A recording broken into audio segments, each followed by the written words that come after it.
Chapter 1 Posing the Problem. A result of Chapters IV Book I. Chapter IV sustains the whole of the social contract, since it poses and resolves the problem which constitutes the fundamental question, that theoretical abyss of political life.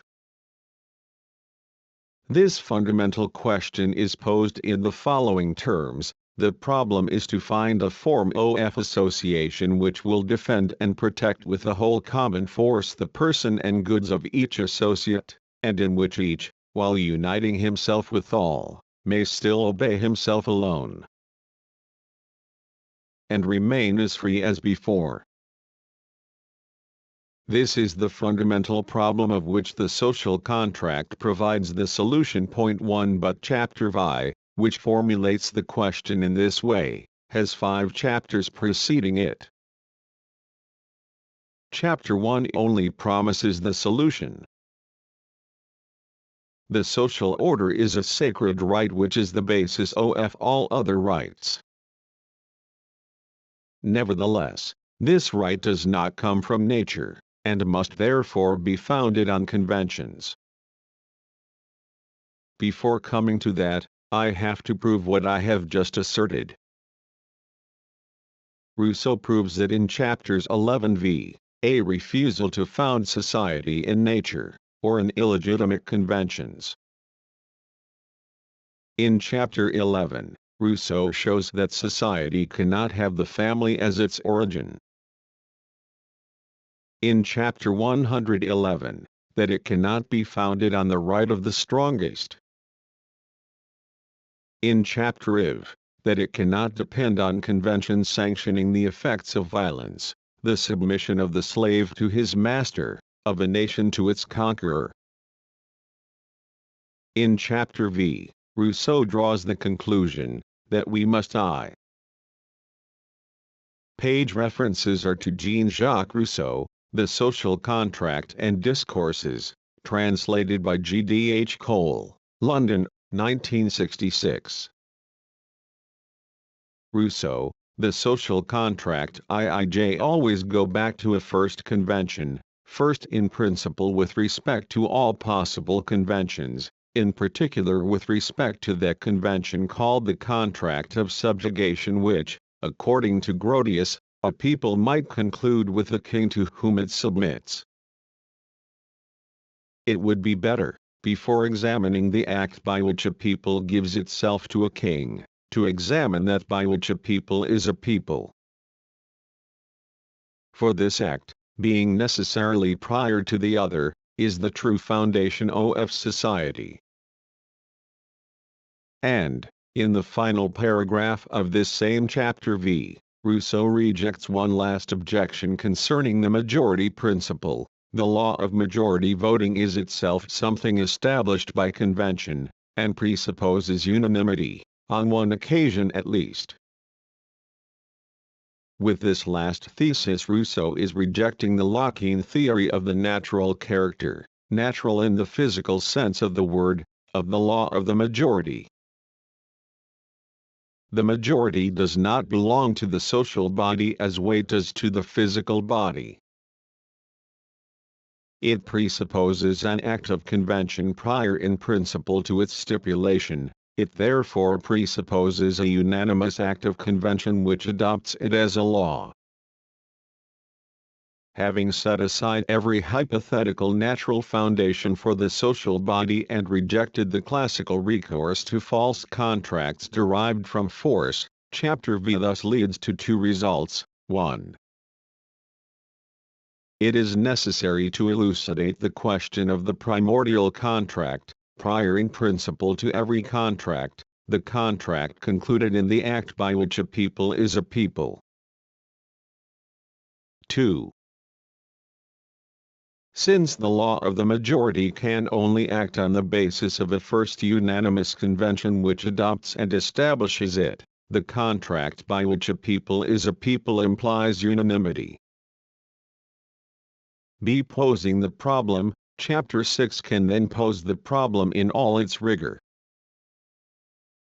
This posing contains 3 moments. A. The conditions for posing the problem. B. the absolute limits to posing the problem, and c. the posing of the problem properly speaking. II-8. A. The conditions for posing the problem. They are expressed in the first paragraph of Chapter Vi. I suppose men to have reached the point at which the obstacles in the way of their preservation in the state of nature show their power of resistance to be greater than the forces at the disposal of each individual for his maintenance in that state.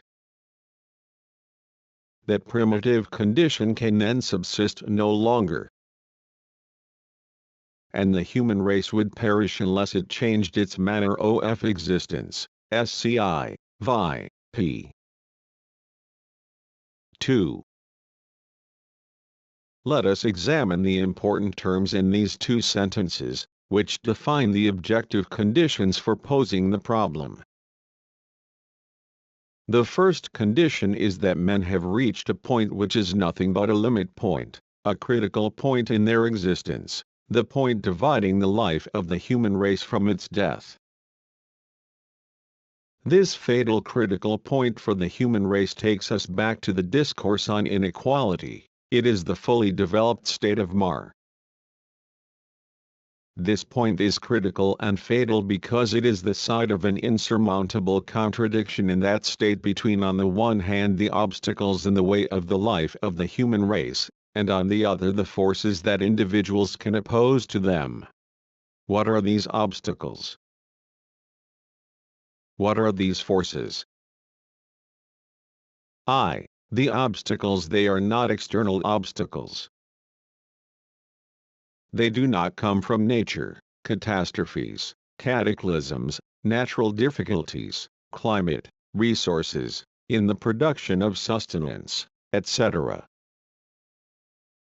We know that nature has been tamed. She is no longer at war with herself. Once men have cultivated her, the only catastrophes left are human ones. Nor do the obstacles come from other human groups. They are purely internal to existing human relations.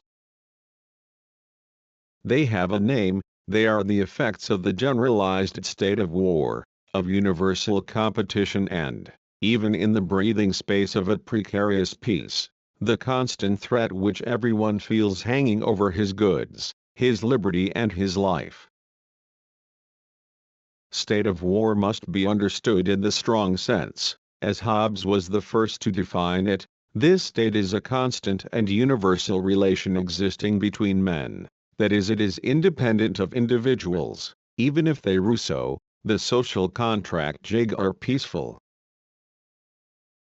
This state defines their very condition. They are subject and condemned to it, unable either to find any shelter in the world to protect them from its implacable effects or to hope for any respite from the evils afflicting them. These obstacles stand in the way of the preservation of men in the state of nature. What the state of war threatens is what constitutes the ultimate essence of man, his free life, his life as such, the instinct that preserves him alive, what Rousseau calls self-respect, amour de soi, in the discourse on inequality. I shall take the liberty of calling this state of perpetual and universal war the state of human alienation. This is a theoretical anticipation. Although Rousseau does speak and make use of the concept of alienation, he does not do so to designate the effects of that state of war. I shall give reasons for the liberty I am thus taking. The forces. These resistant obstacles are opposed by the forces at the disposal of each individual for his maintenance in the state of nature. These forces are constituted by the attributes of the natural man, having arrived at the state of war. Without this last specification, the problem of the social contract is incomprehensible. When, in the social contract, Rousseau mentions these forces, it is clear that he is not mentioning the forces of man in the first state of nature, in which we find no more than a free animal, with zero intellectual and moral faculties. We are concerned with an animal which the double impact of the natural catastrophes and the great discovery, metallurgy, has made a social being with developed and alienated faculties. The animal of the first state of nature has as its forces its body, life, plus its liberty. The man of the generalized state of war has quite different forces. He still has his body, though his physical powers have declined, but he has intellectual forces and also goods too. Each member of the community gives himself to it, at the moment of its foundation, just as he is, with all the forces at his command, including 120 of the goods he possesses. He has acquired these goods during the development of his social existence, which induce the development of his intellectual and moral faculties. The forces of the individual in the state of war can thus be resumed as follows: physical forces, life, plus intellectual and moral forces plus goods plus liberty.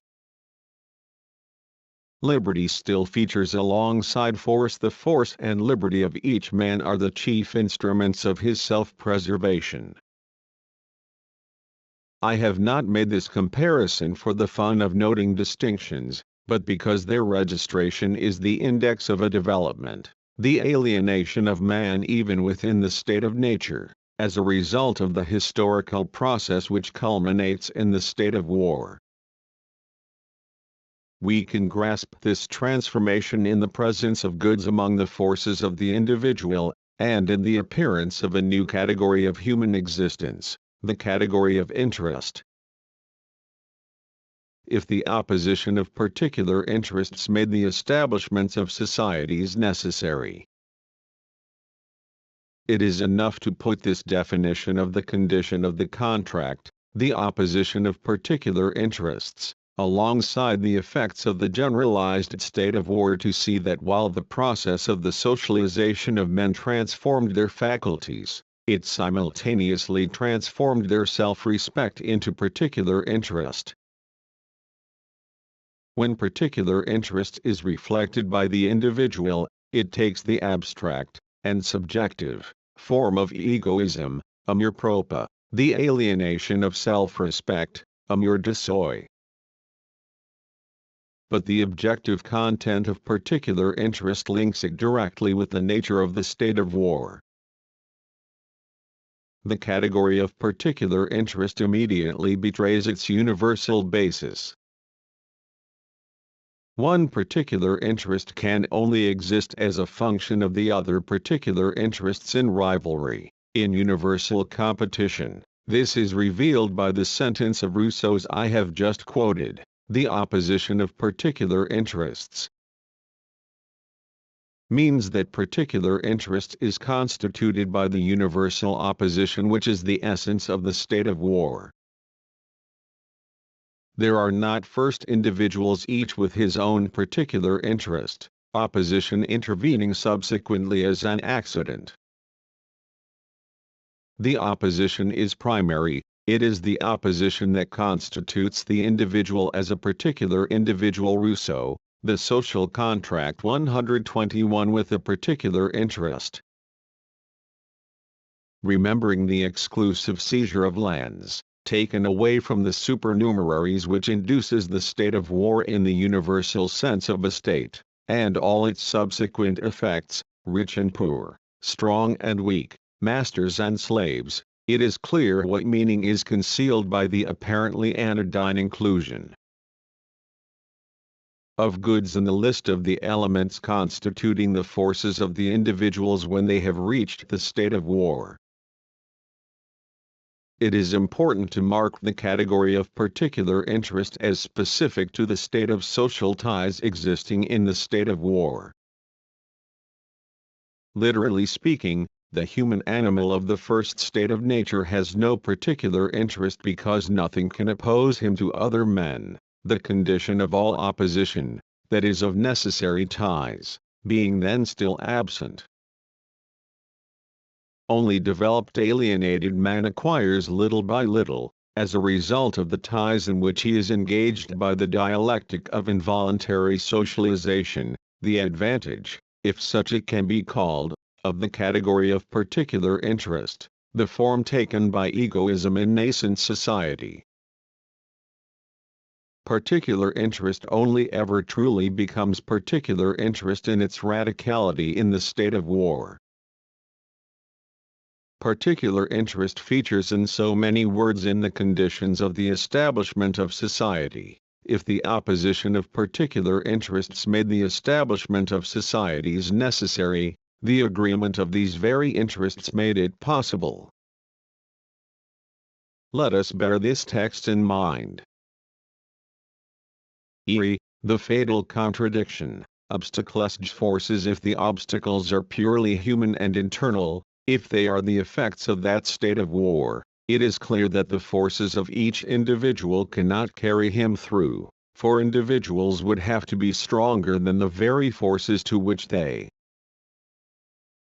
are subject and which make them what they are, each stronger on his own account than the implacable, universal and perpetual, relations in which they are trapped, those of the state of war. Individuals are trapped in a very special way. These obstacles are not external ones. To specify, there is a close bond between the forces of the individuals and these obstacles, which justifies my speaking of the state of war as a universal state of alienation. 122. What indeed are these universal relations constituting the state of war? These relations in which the individuals are trapped are nothing but the product of their own activities. Hence the relations are not external to the individuals and the individuals cannot change them from the outside. They are co-substantial with the individuals. Indeed, the whole development of human history has been produced by a dialectic such that the effects of the first, involuntary socialization developed but also simultaneously alienated the individual, such that in response this first alienation developed existing social relations while alienating them more and more. So long as there was still some forest left, men could partially escape the tyranny of social relations and the alienating effects of their constraint. When the end of the forest came and the whole earth came under cultivation and was seized by its first occupiers or the strong men who supplanted them, then there was no longer any refuge for human liberty. Men were forced into the state of war, that is into alienation. That is how they were trapped in the very relations that their activity had produced. They became the men of those relations, alienated like them, dominated by their particular interests, powerless against those relations and their effects, exposed at every moment to the fatal contradiction of the state of war. Fatal in the threat it held over their lives and their liberty, henceforth inseparable from the particular interest in which that liberty no longer found anything but its alienated expression. A contradiction in the strict sense of the term, since the state of war is liberty and human activity turned against themselves, threatening and destroying themselves in the form of their own effects. A contradiction not only between the individuals and their forces on the one hand, and the human obstacles of universal competition on the other, but also, as a function of the nature of this state of universal alienation, between each individual and himself, between self-respect and particular interest, between liberty and death. Such is the ultimate argument for this critical point at which the primitive condition can subsist no longer. The human race would perish unless it changed its manner of existence. Rousseau, The Social Contract 123, b. The absolute limits to posing the problem. These are the conditions: the state of war on the one hand, the forces of each individual on the other, which define the absolute limits to posing the problem. They are gathered together in the second paragraph of Chapter V, but, as men cannot engender new forces, but only unite and direct existing ones. What is interesting about this text is that it defines in a rigorous manner the theoretical field of the problem and suggests the impossibility of any solution which introduces an element external to that field itself. There is thus no transcendental solution, no recourse to a third party, be it God or chance. The solution cannot be found outside the existing givens, a ruthless enumeration of which has just been established. The only solution possible inside the theoretical field constituted by men and the alienated relations whose authors and victims they are is for them to change their manner of existence. Rousseau takes men as they are. He takes their forces as they are. Men only have these forces at their disposal. No solution in the world can change either the nature of these forces or the nature of the obstacles they collide with. The only way out is to play on the manner of existence of men, or the arrangement of these forces. As men cannot engender new forces, but only unite and direct existing ones, they have no other means of preserving themselves than the formation, by aggregation, of a sum of forces great enough to overcome the resistance. These they have to bring into play by means of a single motive power, and cause to act in concert. The whole of the social contract is defined by the absolute limits of the theoretical field in which the problem is posed. It is a question of creating a force capable of surmounting the obstacles which block the forces of each individual, of creating this force by inaugurating new relations between the existing forces, union instead of opposition, changing the manner of existence of men. This clearly means posing the problem of the contract as a function of the individuals and of their forces. 124. C. Posing the problem: what is the existing individual, considered as a subject of definite forces? We can summarize the set, life F: physical forces plus intellectual and moral forces plus goods plus liberty, in the form, forces plus liberty. And here is the problem definitively posed. As the force and liberty of each man are the chief instruments of his self-preservation, how can he pledge them without harming his own interests, and neglecting the care he owes to himself? This difficulty, in its bearing on my present subject, may be stated in the following terms: the problem is to find a form of association which will defend and protect with a whole common force the person and goods of each associate, and in which each, while uniting himself with all, may still obey himself alone, and remain as free as before. The solution lies in a particular form of association which guarantees the unity of the forces of the individuals without harming the instruments of their self-preservation, their forces, including their goods, and their liberty. Let us not lose sight of the fact that forces, including goods, plus liberty equals particular interest. Reread the second sentence of the social contract. In this inquiry I shall endeavor always to unite what right sanctions with what is prescribed by interest, in order that justice and utility may in no case be divided, Chapter 2 The solution to the problem, discrepancy I. The solution to the problem posed lies in the nature of the act by which a people is a people. This act is a contract. Apparently Rousseau is here returning to the traditional solution of the school of natural law, which thinks the origin of civil society and of the state in the juridical concept of the contract. What does a contract consist of? What are its constitutive elements? Reduced to a schematic expression, a contract is a convention agreed between two recipient parties in order to proceed to an exchange, give and take. For example, in the classic contract of submission between the people and the prince, the RPI is the people, the RP to the prince. The exchange involves the following terms: the people promises obedience to the prince. The prince promises to guarantee the good of the people, above all by his respect for the fundamental laws.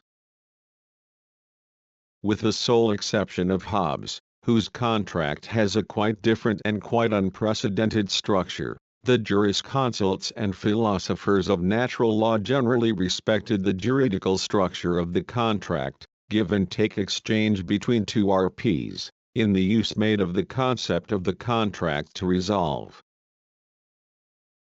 the problem of the origin of civil and political society. Rousseau too adopts the juridical concept, but immediately warns that the clauses of this contract are so determined by the nature of the act that the slightest modification would make them vain and ineffective. In Émile he is more explicit. I2O, the nature of the social pact is private and peculiar to itself. 1. In fact, the nature of the act of this contract is such that the structure of the social contract in Rousseau is profoundly modified in comparison with its strictly juridical model. Behind the juridical concept of the contract we are dealing with an exceptional contract with a paradoxical structure. The paradox of this peculiar contract lies completely in its central clause. Its clauses, properly understood, may be reduced to 1. The total alienation of each associate, together with all his rights, to the whole community. The mystery of the social contract lies in these few words, to be precise, in the concept of total alienation. This time it is Rousseau himself who speaks of alienation. What is alienation? Rousseau has already defined the term in Book I chapter If an individual, says Grotius, can alienate his liberty and make himself the slave of a master, why could not a whole people do the same and make itself subject to a king? There are in this passage plenty of ambiguous words which would need explaining. But let us confine ourselves to the word alienate. To alienate is to give or to sell. Now, a man who becomes the slave of another does not give himself. He sells himself, at least for his sustenance, but for what does a people sell itself? What emerges from this definition of alienation is the distinction between give itself, as a gratuitous act without exchange, and sell itself, as a non-gratuitous act, containing the counterpart of an exchange. Hence, to say that a man gives himself gratuitously, is to say what is absurd and inconceivable. Such an act is null and illegitimate, from the mere fact that he who does it is out of his mind, or mad. But madness creates no right. Strictly speaking, the slave sells himself, since he negotiates his submission at least for his sustenance. Strictly speaking, for I. Jean-Jacques Rousseau, Émile, Translated by B. Foxley, London, 1957, pages 425. Rousseau, The Social Contract 127. This concession of Rousseau's is no more than a demonstrative device, to bring out the fact that even accepting its underlying principle, the thesis of the contract of slavery cannot be extended to the contract of political submission. Indeed, a people cannot sell itself. It does not get in exchange for its submission, even from the king, the sustenance that the slave at least receives from his master. A people that thinks it is selling itself, that is in an advantageous contract of exchange, is really giving itself for nothing, completely for nothing, including its liberty. Liberty, it is out, the great word that takes us past the fictions accepted up to this point for the purposes of refuting Grotius. Sell whatever you like, give and take, you cannot sell your liberty. To renounce liberty is to renounce being a man, to surrender the rights of humanity and even its duties. For him who renounces everything, no indemnity is possible. Such a renunciation is incompatible with man's nature. To remove all liberty from his will is to remove all morality from his acts. The formal conclusion of Chapter IV on alienation, total alienation, is illegitimate and inconceivable because a contradiction in terms, incompatible with man's nature. And yet, it is this total alienation itself that constitutes the single clause of the social contract, the total alienation of each associate, together with all his rights, to the whole community. There can be no ambiguity. Liberty is certainly included in all the rights of each associate. Let us stop a moment at this paradox. I can say, the total alienation of the social contract is the solution to the problem posed by the state of universal alienation that defines the state of war, culminating in the crisis resolved by the social contract. Total alienation is the solution to the state of total alienation. Obviously, as I have already noted, Rousseau does not use the term alienation to designate the mechanism and effects of the state of war. Nevertheless, I have shown that I am justified in using this anachronistic term to designate what Rousseau thinks of the nature of the state of war. The advantage of this substitution of terms is to make this conversion of sense, this change in the 128 manner of existence, the sole solution offered to men, play on a single concept, alienation. Before the contract, we are in the element, in the Hegelian sense, of alienation without any external recourse. This alienation is the work of the very men who suffer it. The slavery of the state of war is a real alienation of man, forced to give his liberty for nothing in exchange for a pure illusion, that of believing himself to be free. We are certainly in the element of alienation, but it is unconscious and involuntary. There is no solution to this total alienation except total alienation itself, but conscious and voluntary total alienation. If this is indeed the case, we return in the solution itself to what I called the absolute limits to any possible solution. The solution cannot come from outside, and even within the world of alienation it cannot come from outside the single law governing that world. The solution is only possible on condition of playing on the manner of existence of this implacable law. It can only consist of returning in its origin to that law itself, total alienation, while changing its manner of existence, its modality. This is what Rousseau very consciously states elsewhere when he says that the remedy of the evil must be sought in its very excess. In a word, a forced total alienation must be turned into a free total alienation. But the scandalous thing is as follows: how can a total alienation really be free, since we know from Chapter 4 that this association of terms, alienation, liberty, is incompatible, an absolute contradiction? Hardly has it been glimpsed than the solution retreats into impossibility. The solution itself needs a solution. This solution of the solution is contained in the discrepancy between the recipient parties to the contract, discrepancy I. The two recipient parties and their discrepancy. Indeed, so far we have only examined one aspect of the social contract, what happens between the two recipient parties, RPs, in the form of total alienation. But who are these RPs?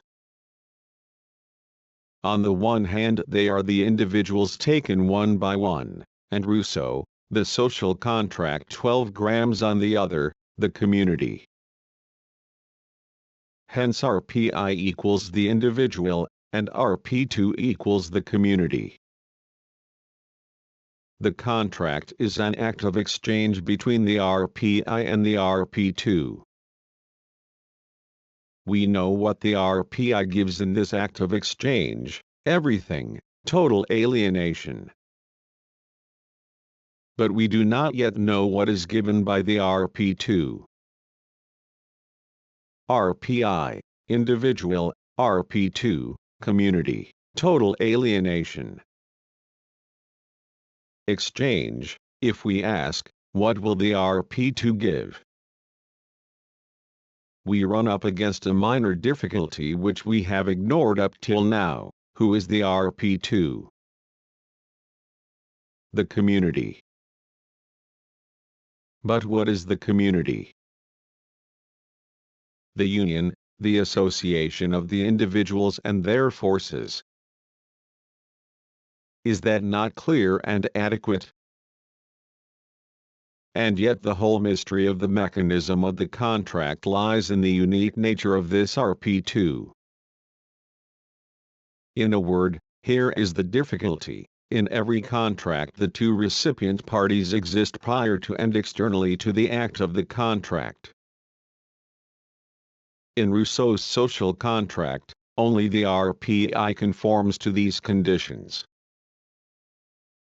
The RP2, on the contrary, escapes them. It does not exist before the contract for a very good reason: it is itself a product of the contract. Hence the paradox of the social contract is to bring together two RPs, one of which exists both prior to and externally to the contract, while the other does not, since it is the product of the contract itself, or better, its object, its end.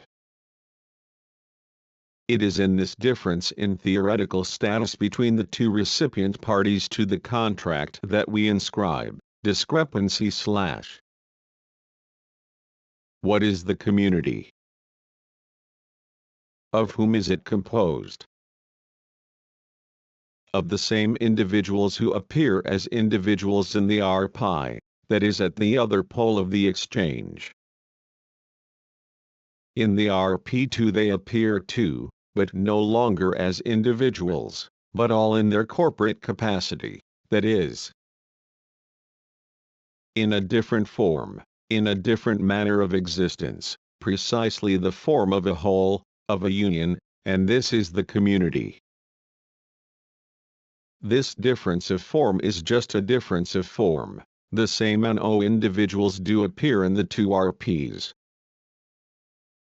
But it is not a minor difference, it is the very solution of the contract inscribed in one of its conditions, the RP2. Rousseau knows it, but it is symptomatic that he is content to reflect this singularity of the structure of the social contract by masking and denegating it in the very terms by which he signals it. Here are two examples. In a meal, the nature of the social pact is private and peculiar to itself, in that the people only contracts with itself. Precisely, the people can only be said to contract with itself by a play on words, on this occasion on the word that designates the RPI as the people, a term only strictly applicable to the RP2, the community, the object of the contract being to think. The act by which a people is a people. And in the social contract itself, this formula shows us that the act of association comprises a mutual understanding between the public and the individuals, and that each individual, in making a contract, so to speak, with himself, is bound in a double capacity. As a member of the sovereign he is bound to the individuals, and as a member of the state to the sovereign. SC1, VN, pages 13 to 14.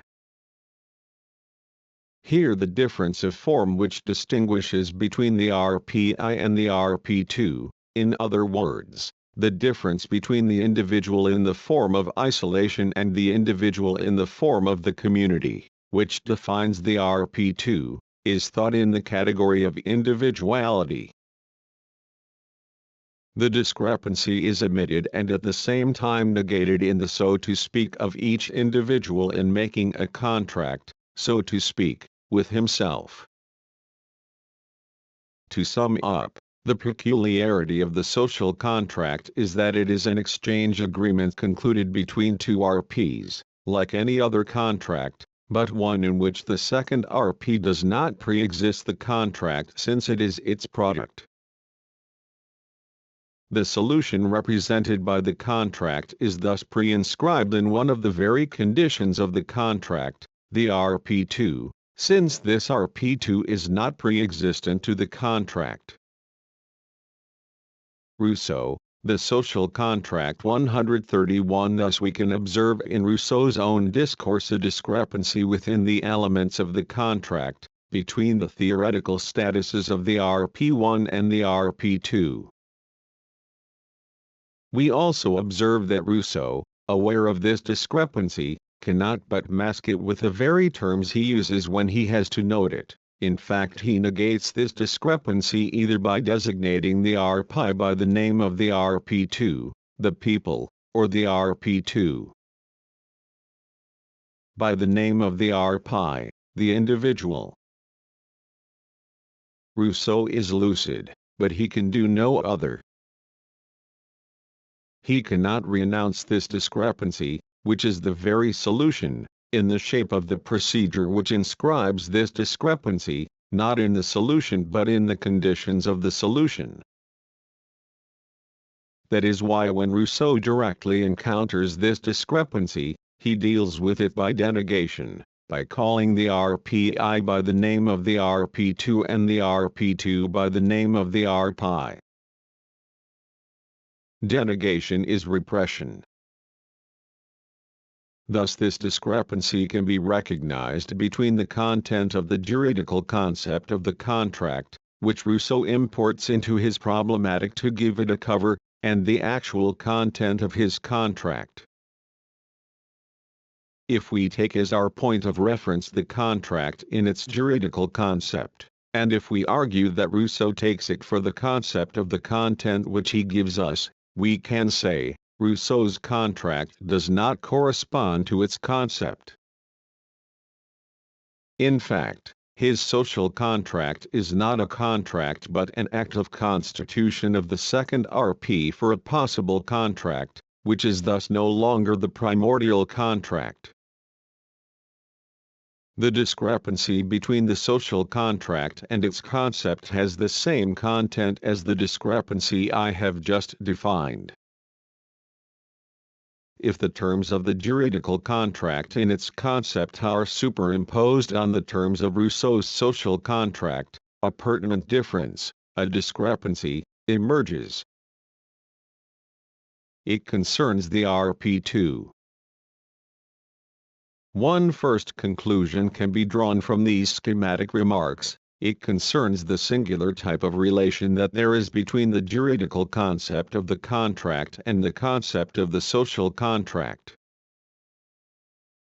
Why is Rousseau forced to think what he says in a concept which is not the concept of what he says? Why this recourse? Why this necessarily falsified recourse? What three effects does Rousseau expect from this falsified recourse? Or rather, to avoid the language of subjectivity, what effects necessarily call forth this recourse? These questions put us on the trail of the function fulfilled by that singular philosophical object, the social contract. This discrepancy between the contract, borrowed from existing law, and the artificial philosophical object of the social contract is not a difference in theoretical content pure and simple. Every discrepancy is also the index of an articulation in the disarticulation constituted by the discrepancy. In particular, an articulation of Rousseau's philosophy with existing law by the intermediary of one of its real concepts, sanctioning a real practice, the contract, and with existing juridical ideology. The nature of the function fulfilled by Rousseau's philosophical thought can no doubt be elucidated by the study of the articulations which linked to the realities of law, politics, etc., in the disarticulations which, in the form of theoretical discrepancies, constituted as a philosophy, as the philosophy. It is. Another conclusion, if we consider this discrepancy it is clear that, for perfectly objective reasons inscribed in the theoretical space of the play it opens, it authorizes different readings of Rousseau. The plays on words by which Rousseau himself negates the play of the theoretical space opened by the discrepancy, authorize, in the strong sense, the Kantian and Hegelian readings of the social contract. The play on words which calls the RP2 by the name of the RPI, the individual making a contract, so to speak, with himself directly authorizes a Kantian reading of the social contract, cf. Cassirer.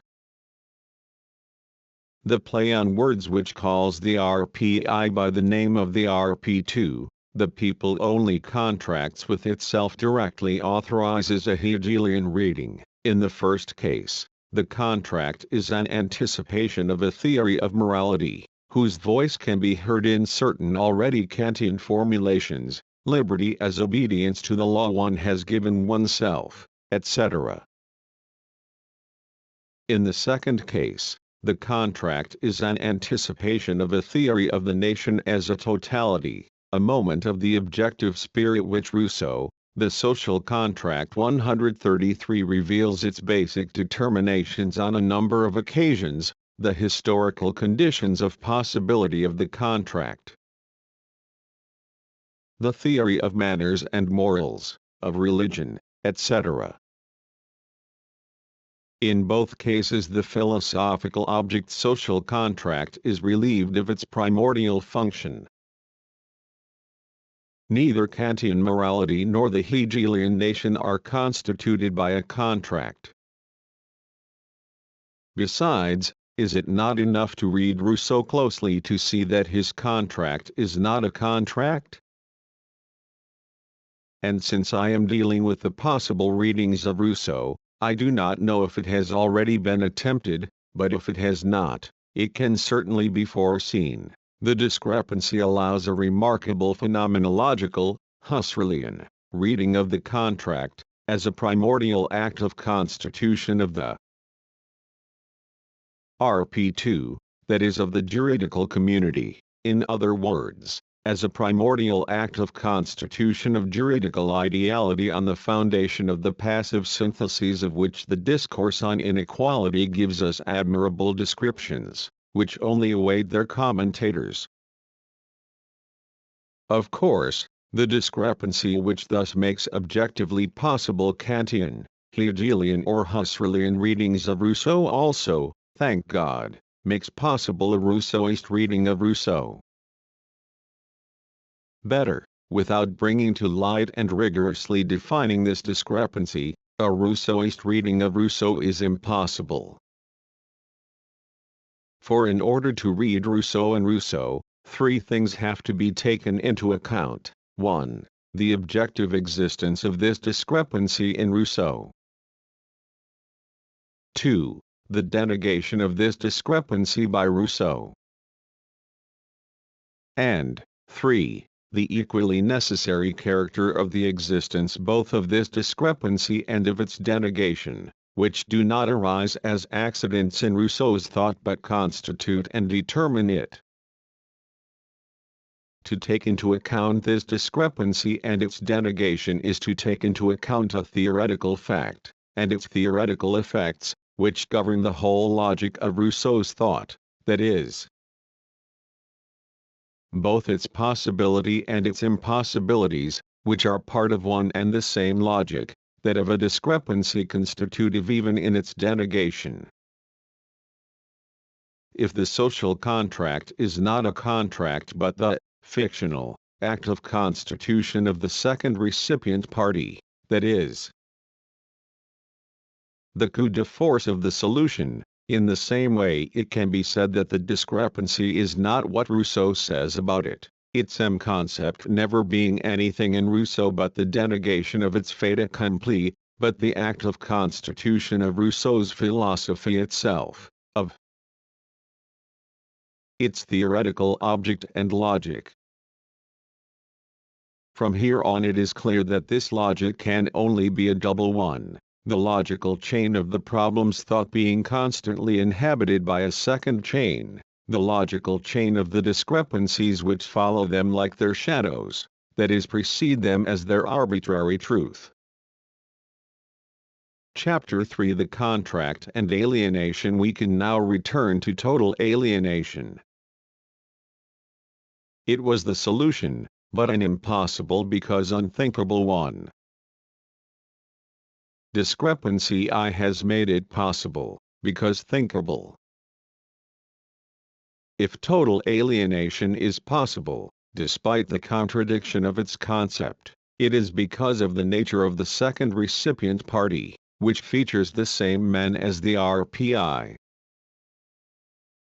It is possible because it is purely internal to the liberty of the individuals. It is possible because men give themselves totally, but to themselves. To think Rousseau's novelty we must return to the classical contracts.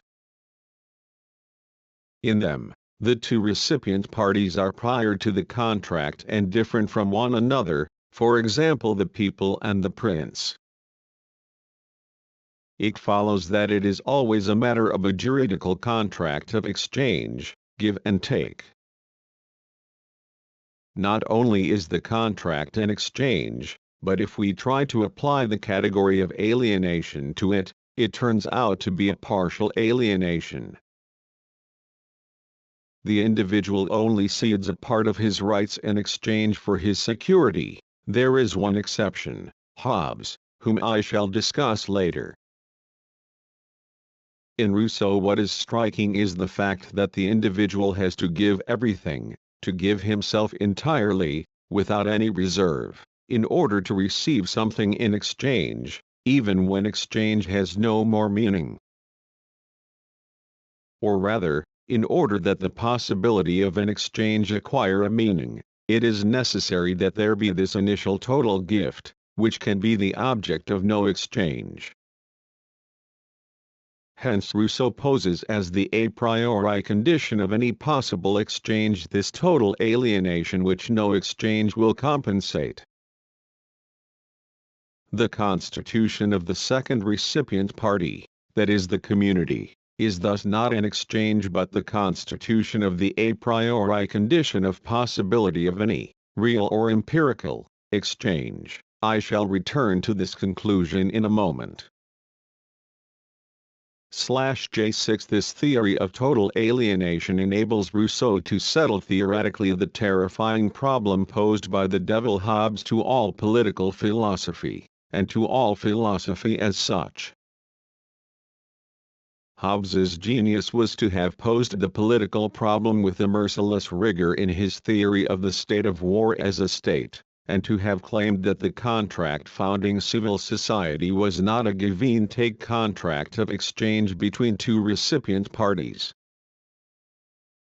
Hobbes's contract, too, depends on a total alienation which the individuals agree among themselves to the advantage of a third party who is a recipient in that he takes everything, absolute power, but is not a recipient party to the contract since he is external to it and gives nothing in it. This third recipient party, too, is constituted by the contract, but as an effect external to the contract and its recipient parties, all the individuals contracting with one another to give everything to the prince. It has been called a contract of donation, thinking of modern life insurance contracts. That is to use a term which carries real weight with Hobbes, contracts of insurance against death. A total alienation in externality, to an external third party constituted by the contract as an absolute prince, this is Hobbes. Naturally, there are gaps in this system. What guarantee is there against the despotism of a prince who is not even bound by the exchange of a promise? How can one entrust oneself to his interests? How is one to represent to him, and think, his duties? Rousseau's theoretical greatness is to have taken up the most frightening aspects of Hobbes, the state of war as a universal and perpetual state, the rejection of any transcendental solution and the contract of total alienation, generator of absolute power as the essence of any power. But Rousseau's defense against Hobbes is to transform total alienation in externality into total alienation in internality. The third recipient party then becomes the second, the prince becomes the sovereign, which is the community itself, to which free individuals totally alienate themselves without losing their liberty, since the sovereign is simply the community of these same individuals. Finally, the rejection of any transcendence took, in Hobbes, the form of the factual trance. In Rousseau, the social contract 137 dints of the prince's externality to the contract. Rousseau is alone in remaining in immanence, without any recourse to a third party, even if it is a man. He accepts the law immanent in Hobbes's state of war, he only changes its modality. Rousseau's advantage here is to be more Hobbesian than Hobbes himself, and to retain the theoretical gains of Hobbes's thought. Rousseau's social body does indeed have all the categories of Hobbes's prince. The community has all the attributes of a natural individual, but transposed into the element of union. It is not a question here of a real individual, some man or some assembly which is the prince, but of a moral totality, of the moral person constituted by the alienation of all the individuals. That power is in essence absolute, that it is inalienable, that it is indivisible, that it cannot err. All these scandalous theses of Hobbes's are repeated word for word by Rousseau, but converted to the new meaning conferred on them by the internality of alienation. Let us consider only one of these theses, the essentially absolute character of any sovereign power, a philosophy which contains, in its order, the very principle of the Kantian conception of a priori conditions of possibility. The tiny but decisive difference separating Rousseau from Hobbes stares us in the face when Rousseau, who thinks in Hobbes, simultaneously thinks what he needs to protect himself from Hobbes's difficulties, in particular from the crux of the guarantees of the contract of alienation, which, in classical philosophy, inevitably takes the form of the problem of the third man. Indeed, if a conflict arises, who will arbitrate between the people and the prince? Hobbes's solution is to suppress the problem, but by suppressing the right to a guarantee. Hence obvious factual difficulties. Rousseau confronts the problem without faltering. He too will suppress it, but without suppressing the right to a guarantee, by realizing it, which makes it superfluous. Hobbes certainly felt that in order to suppress this problem, the contract would have to be no ordinary contract, the violation of which always requires the intervention of a third man, an arbiter, hence his contract of total alienation, but in externality 3ss, which is merely to transfer the problem into the individuality of the prince, his interest, his conscience, his duty.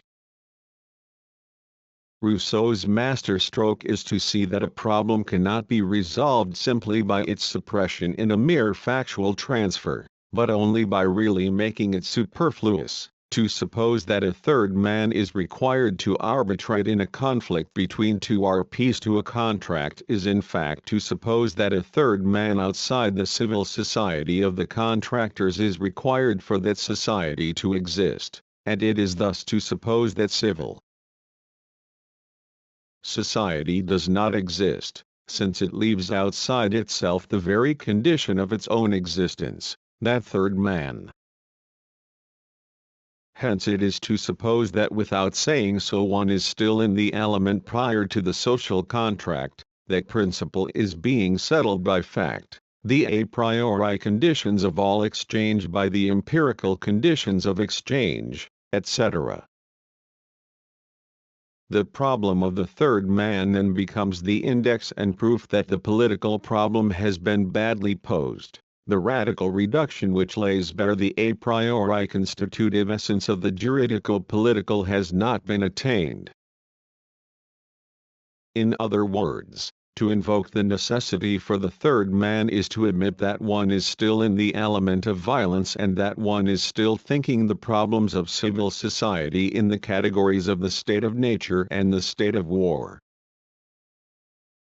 In Rousseau's theory of total alienation this difficulty disappears. There is no longer any need for an arbiter, that is for a third man, because, if I dare use the expression, there is no second man, because the second recipient party is identical with the first, because for him individuals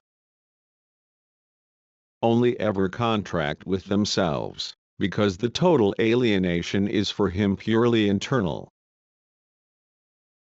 Between the individuals, subjects, and the sovereign, there is no need for an arbiter, since the sovereign is nothing but the union of the individuals themselves, existing as members of the sovereign, in the form of union.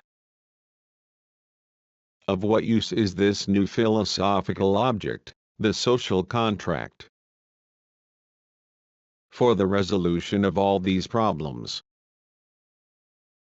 But the solution to these problems is never anything but the effectivity of discrepancy I, which permits a non-contract to function as a con Rousseau, the social contract 13 grams tract, that is to make this second recipient party, which is in fact the solution itself, appear to be one of its conditions. The true problems are elsewhere, they must be pursued. For the effect of discrepancy I is to chase them constantly ahead of their supposed solution, up to the point where it will be clear that the problems, which anyone might think at their beginnings, are really at an end, because their solution was installed from the beginning, even before they appeared. Discrepancy is also inversion of sense. Chapter 4 Total Alienation and Exchange. Discrepancy 2 I was perhaps a little hasty in saying that the social contract was not a true contract because it contained no exchange, total alienation excluding all possible exchange as a function precisely of its total character. And yet the social contract also functions as a juridical contract between two recipient parties, give and take. The individual gives everything, and receives nothing in exchange. The paradox of total alienation which appeared to us as this non-exchange, the condition of possibility of all exchange, does nevertheless produce an exchange. This is where I shall inscribe discrepancy 2.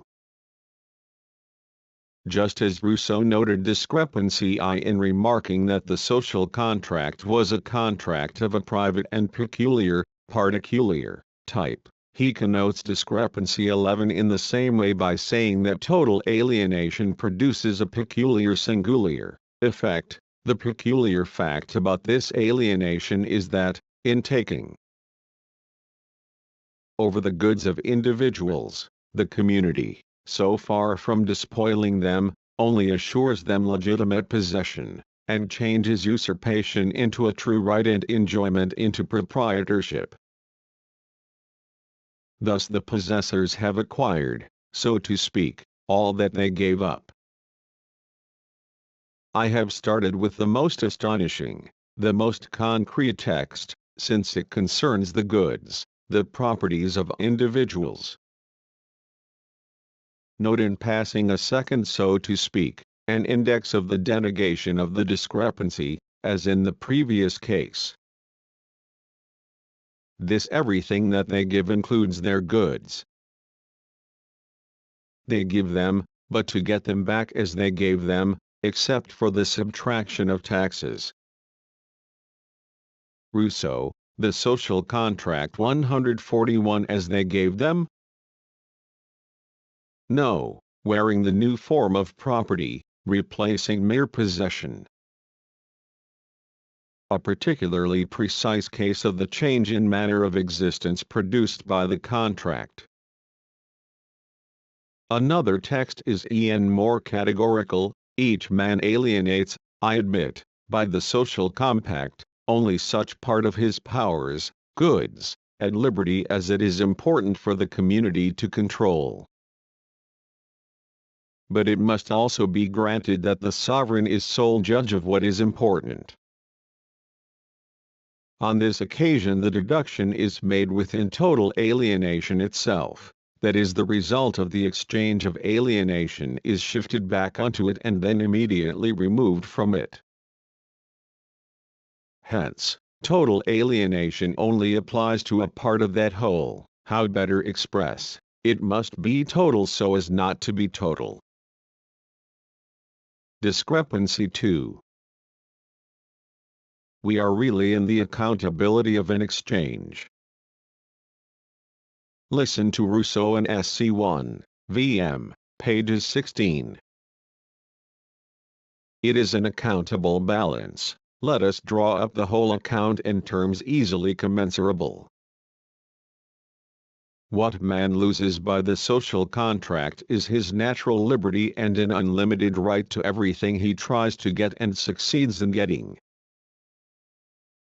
What he gains is civil liberty and the proprietorship of all he possesses. If we are to avoid mistake in weighing one against the other, we must clearly distinguish natural liberty, which is bounded only by the forces of the individual, from civil liberty, which is limited by the general will, and possession, which is merely the effect of force or the right of the first occupier, from property, which can be founded only on a positive title. Account, commensurable, loss, gain. The language of accounts. The language of exchange. Result: the exchange is advantageous. Thus we have both ends of the chain. On the one hand total alienation, on the other a real advantage. How can a total alienation be transmuted into an advantageous exchange?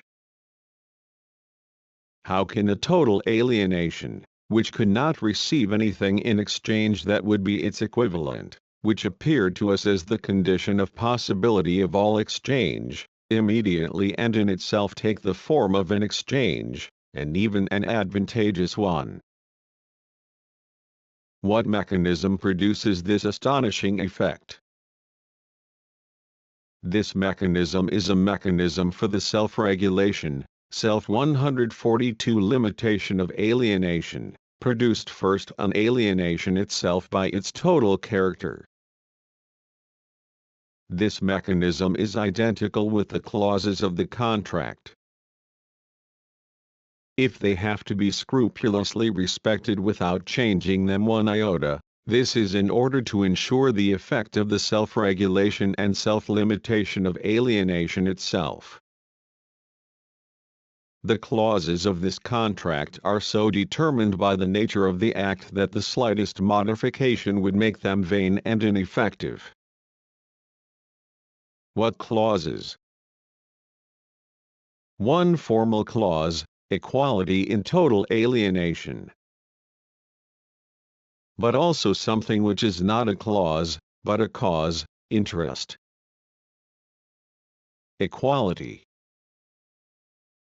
Each gives all he is and has, whatever he has. All men are equal in alienation, since it is total for each of them. This is a formal clause, for men have unequal possessions, and we know that the exchange is advantageous to the one who possesses the most, for it is he who risks the greatest loss in the state of war. Interest. This is what opens up the play in the formal clause of equality, which allows interest to come into play. The conditions are the same for all. And, this being so, no one has any interest in making them burdensome to others. Why? Whoever wanted to make them burdensome to others would make them burdensome to himself, automatically, as a function of the formal equality implied by total alienation. Hence it is certainly equality which plays the part of limitatory regulator even within total alienation. But this formal equality would be a dead letter were it not made active at each moment by the interest of each individual. The reciprocity of the contract lies in the formal equality produced by the total alienation. But this reciprocity would be empty and vain if the individual interest caught up in it did not really bring it into play. The undertakings which bind us to the social body are obligatory only because they are mutual. And their nature is such that in fulfilling them we cannot work for others without working for ourselves. Why is it that the general will is always in the right, and that all continually will the happiness of each one, unless it is because there is not a man who does not think of each as meaning him, and consider himself in voting for all? This proves Rousseau, The Social Contract I-43, that equality of rights and the idea of justice which such equality creates originate in the preference each man gives to himself, and accordingly in the very nature of man.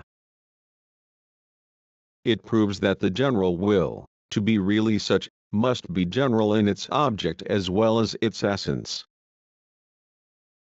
That it must both come from all and apply to all.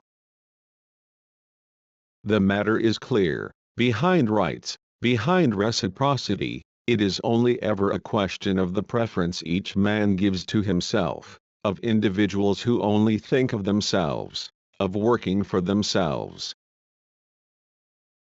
The mechanism of total alienation imposes on the preference for oneself, on the particular interest, a transformation whose end result is, in one and the same movement, the production of the general interest, or general will, and the self-limitation of total alienation in partial alienation, or rather in advantageous exchange.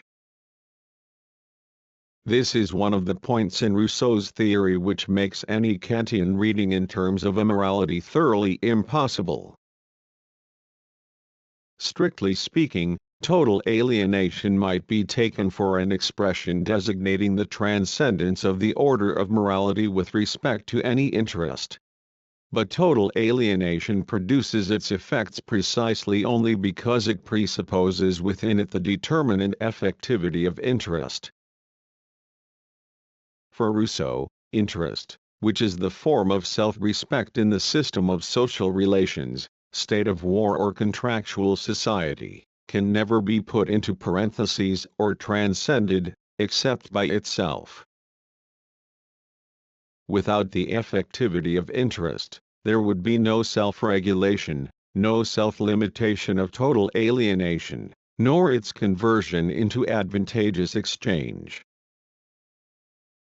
It is because the interest of each individual is active in total alienation that each individual receives back what he gives and more besides. He will want for others what he wants for himself, as a function of the equality imposed by the clause of total alienation.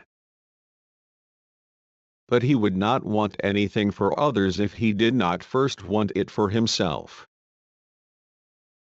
The general interest is not the product of a moral conversion that tears the individual away from his interest, it is merely the individual interest forced into the generality of equality, limited by it but simultaneously limiting in its effects the total alienation which is the basis for this general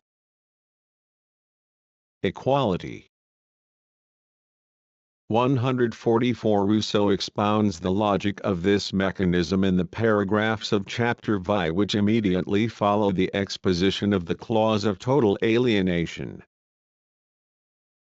The last one sums them up. Finally, each man, in giving himself to all, gives himself to nobody.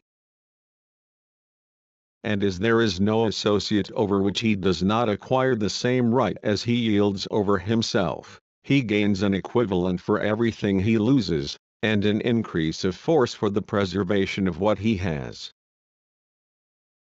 This contract which is not an exchange thus paradoxically has an exchange as its effect.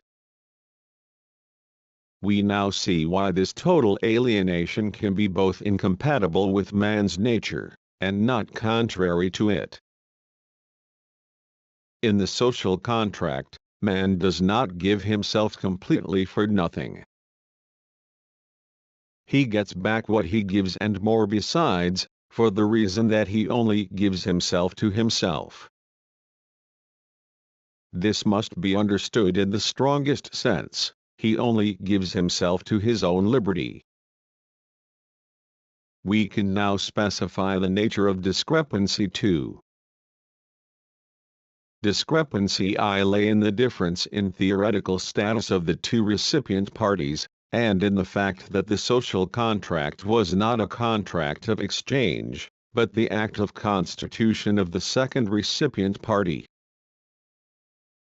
What was chased away at the first moment as a result of discrepancy I reappears at the second moment in the form of discrepancy II. The false contract functions as a true contract nonetheless, for it produces an exchange, and even more, an advantageous exchange. What had been chased away at the first moment has now been caught up with and thought at the second moment. But at the cost of discrepancy II, between total alienation and the exchange it produces, between total alienation and the interest which ensures its self-limitation, self-regulation, by realizing this total alienation as an exchange. But then we can go further, in the mechanism which inscribes the effectivity of the interest of each individual in the necessity of the universal, and hence egalitarian, form of total alienation, there is a discrepancy of theoretical status, unthought, unassumed. In other words, it is not the same interest that produces the total alienation on the one hand and acts in it to realize it as an Rousseau, the social contract $14 exchange on the other. This unthought problem is chased away and thrust aside. The solution is itself a problem, the problem that Rousseau is to pose in the terms of particular interest and general interest, or particular will and general will. But already we suspect that this problem itself can only be posed on the condition of a new discrepancy 3. To sum up, discrepancy I concerns the difference between the RPI and the RP2. Discrepancy 2 concerns the difference between total alienation and advantageous exchange. Discrepancy 3 is about to appear in the problem of the general interest or general will, or, what amounts to the same thing, in the problem of the law. Chapter 5 Particular Interest and General Interest, Particular Will and General Will. Discrepancy 3 All the remarks that follow presuppose a knowledge of the arrangement and nature of the institutions that emerge from the social contract, the sovereign, or legislature, the government, or executive, the nature of the acts of the sovereign, laws, and of the government, decrees, and the subordinate relation of the government to the sovereign, for which it is no more than the officier or clerk.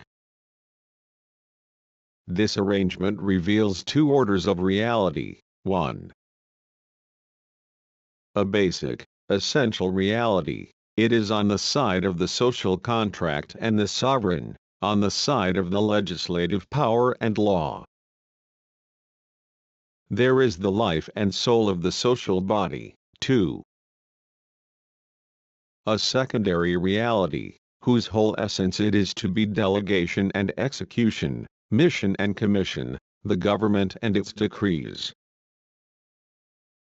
As a first approximation, the difference between these two orders of reality can be expressed in the statement that the essence of the former is generality and the essence of the latter particularity. Two categories which, in their distinction, dominate the whole nature, that is in fact all the theoretical problems, of the social contract.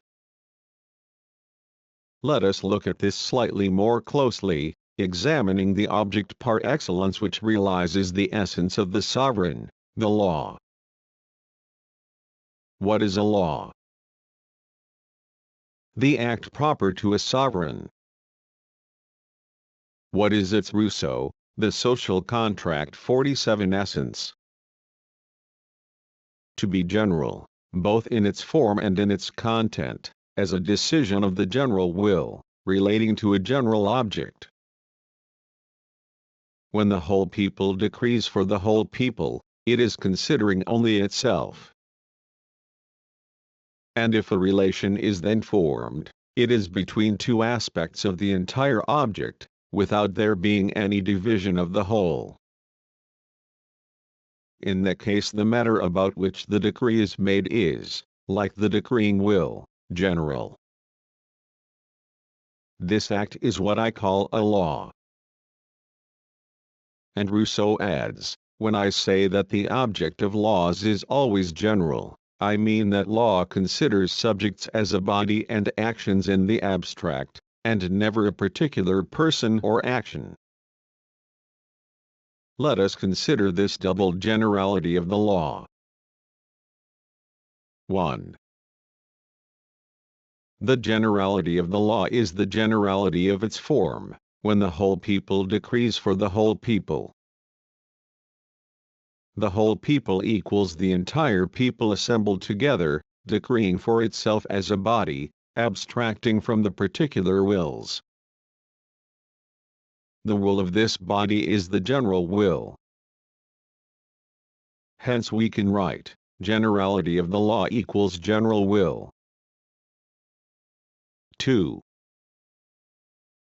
The generality of the law is the generality of its object, when the whole people decrees for the whole people. The object of the law is the whole people, as a body and considering only itself, abstracting from all particularity, action, individual. We can write, generality of the object of the law equals general interest.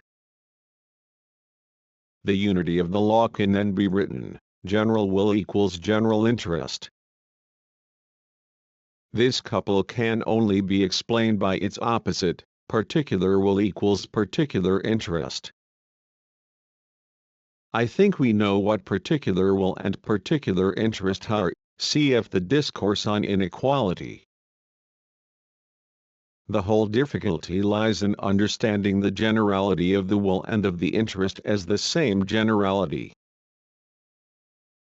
Rousseau's dream, I should have wished to be bomb in a country in which the interest of the sovereign and that of the people must be single and identical. This could not be the case unless the sovereign and the people were one and the same person. Dedication to the Discourse on Inequality. This dream is realized by the social contract, which gives I.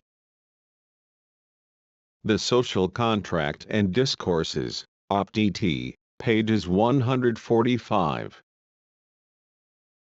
148 Sovereignty to the assembled people.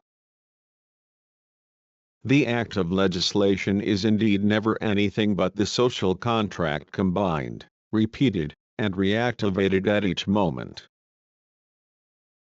The primordial moment which has made a people is not a historical moment, it is the always contemporary primordial moment which relives in each of the acts of the sovereign, in each of his legislative decisions, the expression of the general will.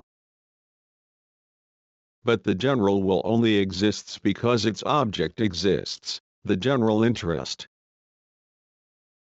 If the opposition of particular interests made the establishment of societies necessary, the agreement of these very interests made it possible. The common element in these different interests is what forms the social tie. And were there no point of agreement between them all, no society could exist.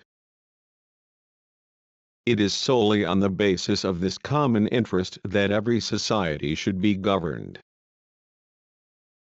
We are now confronted with the problem of the relations between particular interest and general interest. But we have seen particular interest intervene in the very mechanism of the self-regulation of total alienation. Why is it that all constantly will the happiness of each one, unless it is because there is not a man who does not think of each as meaning him, and consider himself in voting for all? This proves that equality of rights and the idea of justice which such equality creates originate in the preference each man gives to himself, and accordingly in the very nature of man, as a passage from the Geneva manuscript, an early draft of the social contract, specifies. This preference is no more than another name for particular interest, as the will tends towards the well-being of the wisher and the particular will always has as its object the private interest, the general will, the common interest. It follows that the last is or should be the only true motive force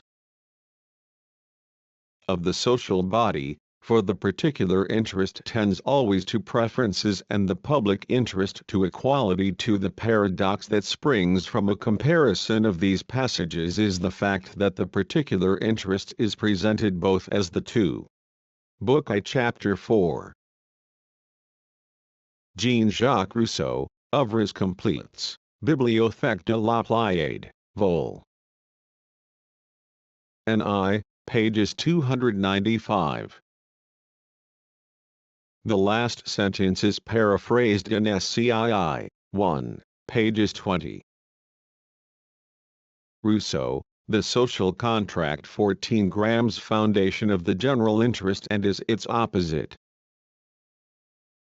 To resolve this contradiction, let us see how Rousseau treats it practically vis-à-vis the theoretical problem posed by the conditions of validity of voting. In the people as a whole, in fact, voting has as its object the promulgation of laws, that is the declaration of the general will. How is one to proceed in order to know the general will? The principle is posed in SC 1v. 1, pages 86. The law of public order in assemblies is not so much to maintain in them the general will as to secure that the question be always put to it, and the answer always given by it. This passage means, 1. That the general will always exists, since it is, as the title of this chapter states, indestructible. 2. But that three conditions have to be brought into play for it to be able to declare itself. It must first be asked a pertinent question, one which essentially relates to it, concerning not a particular object but a general object. This question must be asked it in a pertinent form, one which really interrogates the general will itself and not the particular wills. Lastly, the general will must answer this question, that is existent as it is, it must not be mute, as happens when in every heart the social bond is broken. Supposing that a general question has been asked it, and that the general will is not mute, it must be interrogated in the forms required by its very nature if it is really to answer the question asked. This is the whole problem of voting rules. The general will is always right and tends to the public advantage. But it does not follow that the deliberations of the people are always equally correct. In principle, the general will is the resultant of the particular wills. Take away from these same wills the pluses and minuses that cancel one another, and the general will remains as the sum of the differences. The s-degree grand total of the small differences would always give the general will. If such is the principle of the mechanism for the declaration of the general will, how can the deliberations of the people be incorrect and therefore fail to declare the general will? For the mechanism to carry out its function properly, two supplementary conditions are needed. If, when the people, being furnished with adequate information, held its deliberations, the citizens had no communication one with another, the grand total of the small differences would always give the general will, and the decision would always be good. Hence the people must have adequate information, that is there must be enlightenment, which poses the problem of its political education. But above all, and this is the decisive point, there must be no factions or partial associations in the state, above all no dominant partial association, for then what is declared will no longer be the general will but a partial will, if not quite simply a particular will, that of the dominant group. It is therefore essential, if the general will is to be able to express itself, that there should be no partial society within the state, and that each citizen should think only his own thoughts. An absolute condition for Rousseau, that the general will really is interrogated in its seat, in each isolated individual, and not in some or other group of men united by interests which they have in common, but which are still particular with respect to the general interest. If the general will is to declare itself, it is thus essential to suppress all groups, orders, classes, parties, etc. Once groups form in the state, the general will begins to grow silent and eventually becomes completely mute.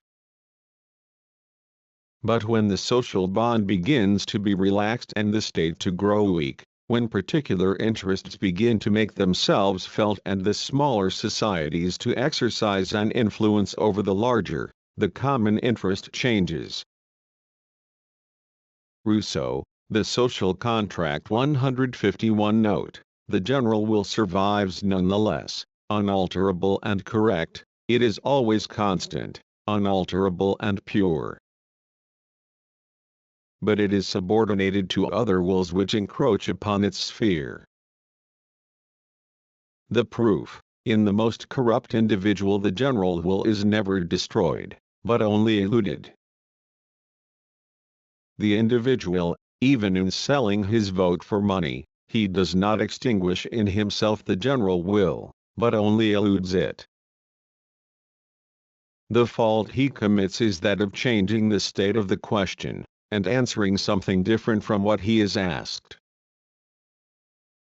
Instead of saying, by his vote, it is to the advantage of the state, he says, it is of advantage to this or that man or party that this or that view should prevail. Cf. 1 p. 86.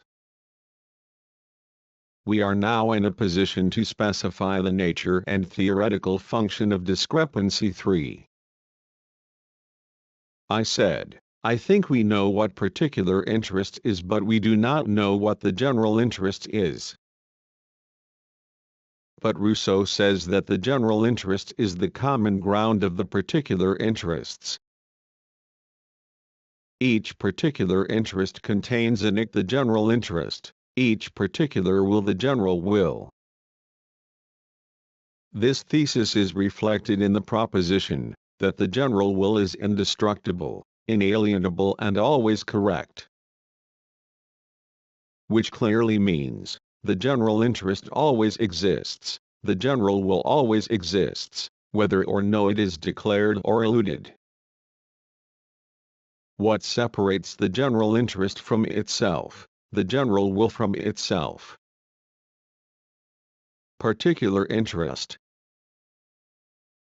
We have a total contradiction. Particular interest is the essence of the general interest, but it is also the obstacle to it. Now, the whole secret of this contradiction lies in a play on words in which Rousseau calls the particular interest of each individual in isolation and the particular interest of social groups by the same name. This second interest, which is a group, class or party interest, not the interest of each individual, is only called particular with respect to the general interest. It is a play on words to call it particular in the way the interest of the isolated individual is called particular. This play on words is once again the index of a discrepancy, a difference in theoretical status of the isolated individual and social groups, this difference 52 being the object of a denegation inscribed in the ordinary use of the concept of particular interest.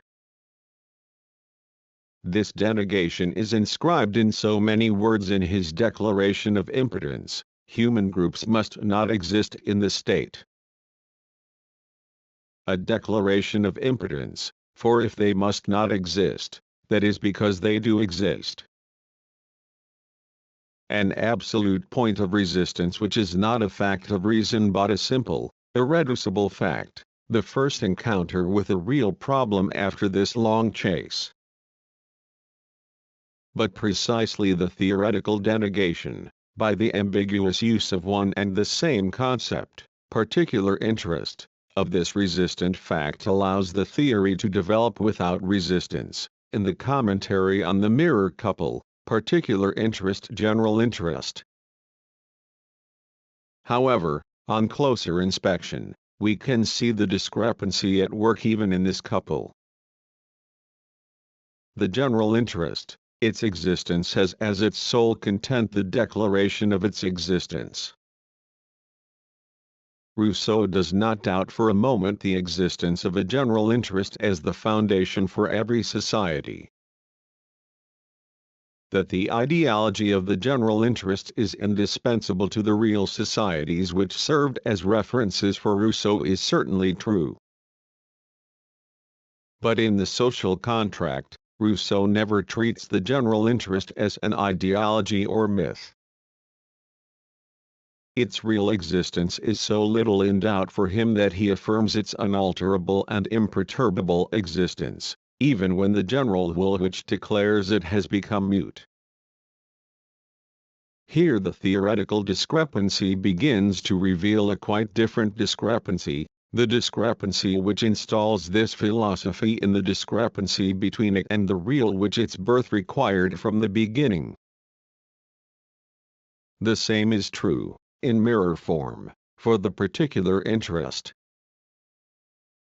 For, the general interest is no more than the mirror reflection of the particular interest.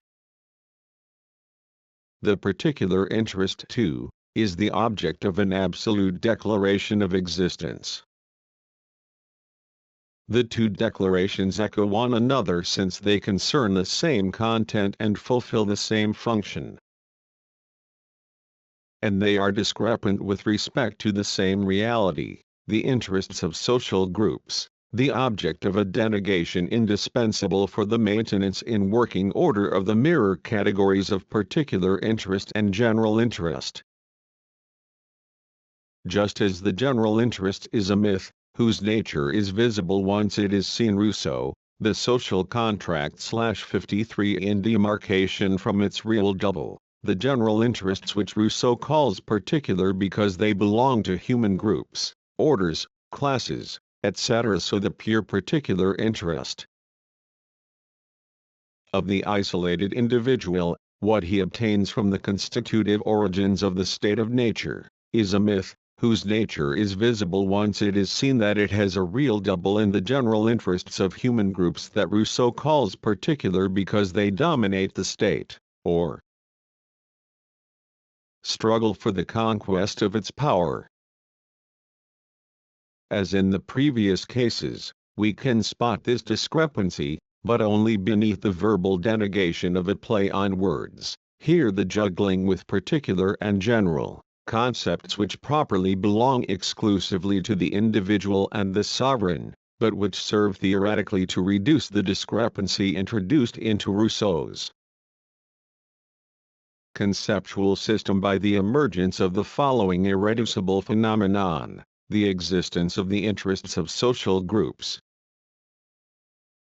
The interest of these social groups is sometimes called particular, sometimes general, for the good of the cause of the ideological mirror couple particular interest general interest, which reflects the ideology of a class domination that presents its class interests to particular individuals as their general interest. The discrepancy now appears to us in all its breadth, and in a new form.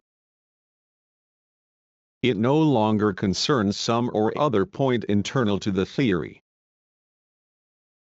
It is no longer a question of the status of the second recipient party, discrepancy I, or of the status of the exchange in total alienation. This time it is a question of the very discrepancy of the theory with respect to the real. For the first time the theory has encountered social groups in existence. Having reached this point, I can make one suggestion and one comment. The suggestion: it would undoubtedly be very interesting to go back along the path we have just completed, but this time starting from discrepancy 3 as the reason for all the earlier problems and discrepancies.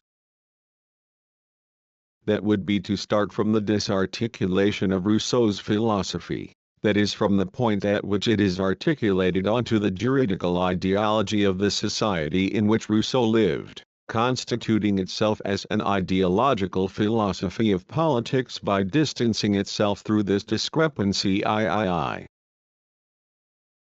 which constitutes it. By this procedure it could be demonstrated that the classical difference of and opposition between the external and internal criticism of a philosophical theory are mythical. The comment. It is that in the object involved in the denegation of discrepancy III, social groups, orders, classes, etc., Rousseau has finally reached what he began with as a problem, the result of the discourse on inequality. And this comparison would no doubt give pertinent results for the ideological concepts underpinning all the theoretical space of the social contract, liberty, self-respect, equality, etc.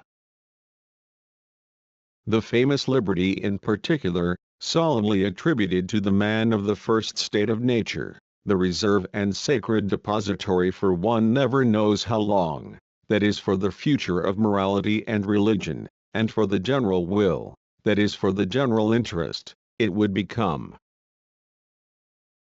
clear that the natural man has no need or use for it, that the whole of the discourse on inequality can quite well do without it. And it would also be seen what the social groups are all about. Is it not the body of the rich who take the initiative in the social contract, whose arguments are there denounced, the very deliberate undertaking of the greatest imposture in the history of the human race?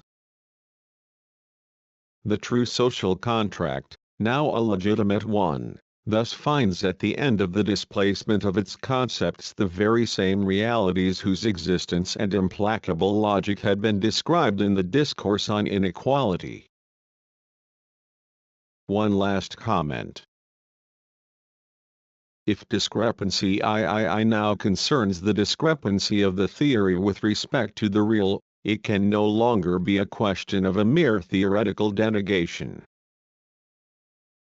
The denegation can only be a practical one. To denegate the existence of human groups, orders, classes, is to suppress their existence practically. Here I inscribe discrepancy 4. Chapter 6 Flight Forward in Ideology or Regression in the Economy. Discrepancy 4 The solution to the existing theoretical difficulties is entrusted to practice. It is a question of managing to suppress, in the reality which can no longer be avoided, the social groups and their effects, the existence of orders, of social classes, of political and ideological parties and of their effects. Recall the conditions for the sound functioning of the consultation of the general will.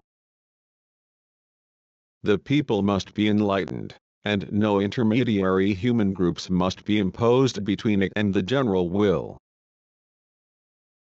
Rousseau will conduct the two tasks abreast, in one and the same operation, which takes two forms, the second being an avowal of the failure of the first, and vice versa. Flight forward in ideology and, or, regression in reality. Discrepancy 4, which is perfectly practical, but naturally implies theoretical effects, separates the two forms of this alternating attempt. Here I can only give a few brief indications. I. The FLIGHTFORWARD in ideology, the essential moments are to be found in the theory of manners and morals, mores, education and civil religion. In its principle this attempt has the aim of setting up the practical arrangements for a permanent moral reform intended to cancel out the effects of the social interest groups which are constantly arising and active in society. It is a question of ceaselessly defending and restoring the purity of the individual conscience, that is of the 56 particular interest which is in itself the general interest, in a society where it is threatened by the pernicious effects of particular groups. Listing the various sorts of laws, Rousseau distinguishes political laws, civil laws and criminal laws. But the essential remains unspoken. Along with these three kinds of law goes a fourth, most important of all, which is not graven on tablets of marble or brass, but on the hearts of the citizens. This forms the real constitution of the state, takes on every day new powers, when other laws decay or die out, restores them or takes their place, less subtly, keeps a people in the ways in which it was meant to go, and insensibly replaces authority by the force of habit. I am speaking of morality, mores, of custom, above all of public opinion. A power unknown to political thinkers, on which nonetheless success in everything else depends. With this the great legislator concerns himself in secret, though he seems to confine himself to particular regulations. For these are only the arc of the arch, while manners and morals, mores, slower to arise, form in the end its immovable keystone. The cause in these unwritten key laws is the action on the particular will which is embodied in the manners and morals. Now, the less relation the particular wills have to the general will, that is, morals and manners to laws. But the manners and morals are no more than the penultimate link in the chain of a causality that can be depicted as follows: laws, public opinion, manners and morals. Particular will. For their part, the social groups can be relied on to act automatically, by their mere existence as well as by their undertakings and influence, on each of the moments of this process. Hence it is indispensable that a counter-action be exercised on each of the intermediate causes. The legislator acts par excellence on the laws. Education, festivals, civil religion, etc., on public opinion. The censors on manners and morals. But the legislator only intervenes at the beginning of the historical existence of the social body, and the censors can only preserve good manners and morals, not reform bad ones. It is thus at the level of public Rousseau, the social contract /57 opinion that action can and must be constant and effective. Hence the importance of the education of the citizens by public means, festivals, or private means a meal, but education cannot be enough without recourse to religion, that is to religious ideology, but conceived as civil religion, that is in its function as a moral and political ideology. Flight forward into ideology, as the sole means of protecting the particular will from the contagion of those so-called particular, that is social, interests of the famous intermediary groups. A flight forward, for it has no end. The ideological solution, that keystone which holds up to heaven the whole political arc, needs heaven. Nothing is as fragile as heaven. 2. Regrecionin, economic, reality, that is why it is necessary to return to earth and to attack those dangerous human groups in their very principles. And, remembering the main theses of the discourse on inequality, to speak of reality, that is of goods, of property, of wealth and of poverty. In clear terms, the state must be maintained in the strict limits of a definite economic structure. The end of every system of legislation reduces itself to two main objects, liberty and equality. Liberty, because all particular dependence means so much force taken from the body of the state, and equality, because liberty cannot exist without it. By equality, we should understand, not that the degrees of power and riches are to be absolutely identical for everybody, but that power shall never be great enough for violence, and shall always be exercised by virtue of rank and law. And that, in respect of riches, no citizen shall ever be wealthy enough to buy another, and none poor enough to be forced to sell himself, which implies, on the part of the great, moderation in goods and position, and, on the side of the common sword, moderation in avarice and covetousness. Here Rousseau adds a note: if the object is to give the state consistency, bring the two extremes as near to each other as possible. Allow neither rich men nor beggars.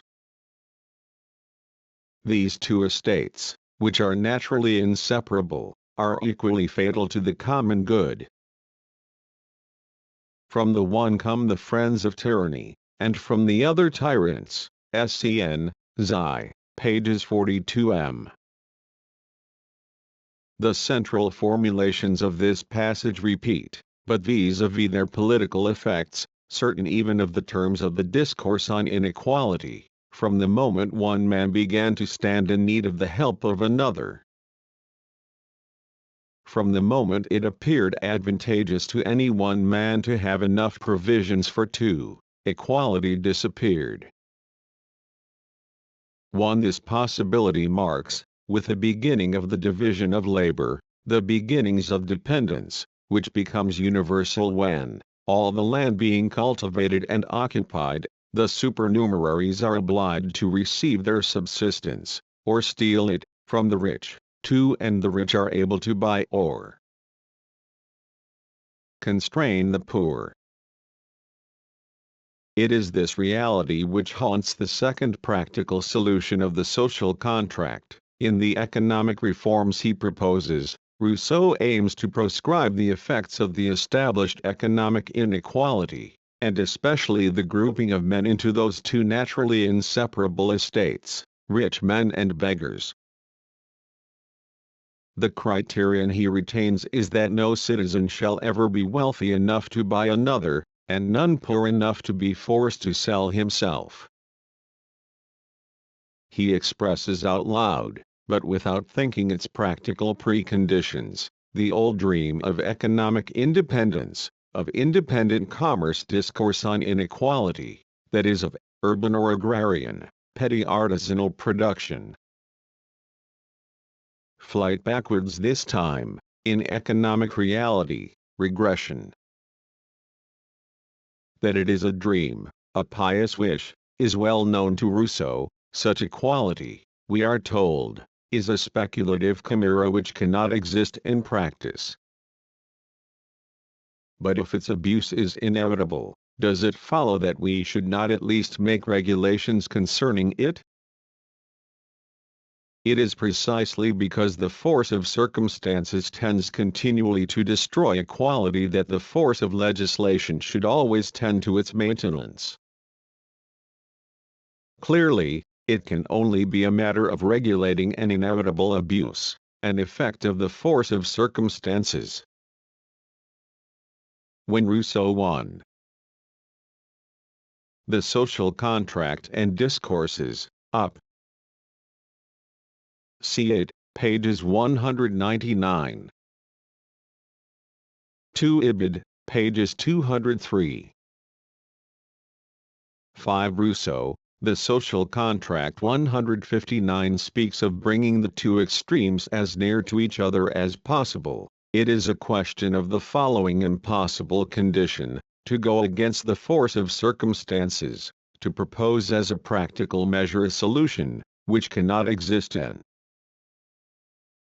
practice.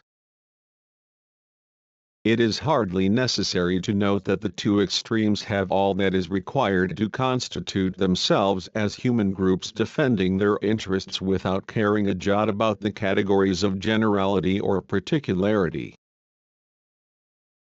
In a word, Rousseau invokes as a practical solution to his problem, how to suppress the existence of social classes, an economic regression towards one of the phenomena of the dissolution of the feudal mode of production, the independent petty producer, the urban or rural artisanate, what the discourse on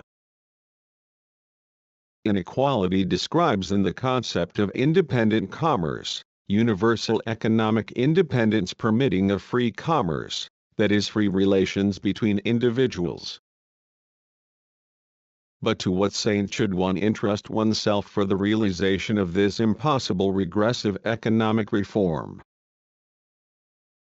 There is nothing left but moral preaching, that is, ideological action. We are in a circle. Flight forward in ideology, regression in the economy, flight forward in ideology, etc. This time the discrepancy is inscribed in the practice proposed by Rousseau. This practice concerns not concepts, but realities, moral and religious ideology which exists, economic property which exists. The discrepancy really is in so many words the discrepancy of theory with respect to the real in its effect, a discrepancy between two equally impossible practices. As we are now in reality, and can only turn round and round in it, ideology, economy, ideology, etc., there is no further flight possible in reality itself. End of the discrepancy. If there is no possibility of further discrepancies, since they would no longer be of any use in the theoretical order which has done nothing but live on these discrepancies, chasing before it its problems and their solutions to the point where it reaches the real, insoluble problem, there is still one recourse, but one of a different kind, a transfer, this time, the transfer of the impossible theoretical solution into the alternative to theory, literature. The admirable fictional triumph of an unprecedented writing, écriture, La Nouvelle Héloïse, Émile, The Confessions. That they are unprecedented may be not unconnected with the admirable failure of an unprecedented theory, the social contract. Part 3 Marx's relation to Hegel. I should like to thank Monsieur Jean Hyppolite for the great honor he has done me in inviting me to his seminar. I am greatly indebted to M. Hyppolite. Among many other achievements, he will go down in the history of French philosophy as the man who has had the courage to translate Hegel and sponsor the publication of Husserl. He has pulled French philosophy away from the reactionary tradition which has dominated, I say dominated, for fortunately there have been other elements beneath this domination, its whole history since the French Revolution, a reactionary tradition reinforced by the academic reigns of Lechallier, Bergson and Brunswick. In this tradition French chauvinism took the form of the simplest kind of stupidity, ignorance. M. Hyppolite has had the courage to fight against this ignorance. We owe to him our knowledge of Hegel, and through Hegel, the beginnings of an understanding of, among other things, the distance separating Marx from Hegel. Let us not speak of the fate French philosophy has reserved for Marx. Brunswick, who thought Hegel mentally retarded, regarded Marx and Lenin as philosophical nonentities. M. Hyppolite has also had the courage to speak of Marx, and of Freud, those great dames de la terre for académie bourgeois philosophy. Everyone more or less knows this now. But it is worth saying. Let me add that I have a debt to M. Hyppolite that he will not suspect. If I have been able to glimpse the revolutionary theoretical scope of Marx's work in philosophy, it is thanks to a very dear friend, Jacques Martin, who died 5 years ago. Now Jacques Martin was privileged, under the occupation in Paris, to hear M. Hippolyte, then a professor Decani, teacher in letters in the preparatory class for the École Normale Supérieure, comment on certain passages from the Phenomenology of Mind 164 from what I know of it. These were not, believe me, in that very special period, ordinary commentaries. What M. Hippolyte said then helped several of his students to orientate themselves in thought, as Kant put it, that is also in politics. M. Hippolyte has certainly forgotten the words he then uttered, but not everyone has forgotten them. I am here to bear witness. Against what common sense, the common sense of financiers and lawyers, tells us, there are many writings that blow away, but a few words that remain. No doubt because they have been inscribed in life and history. I should like to put forward a few schematic themes about Marx's relation to Hegel. I renounce rhetoric and maeutics, whether Socratic or phenomenological. In philosophy, the true beginning is the end. I shall begin at the end. I shall lay my cards on the table so everyone can see them. These cards are what they are, they carry the stamp of Marxism-Leninism. Exposed in this way, they will naturally have the form of a conclusion without premises. Let me start with a fact. The Marx-Hegel relationship is a currently decisive theoretical and political question. A theoretical question, it governs the future of the number one strategic science of modern times, the science of history, and the future of the philosophy linked to that science, dialectical materialism.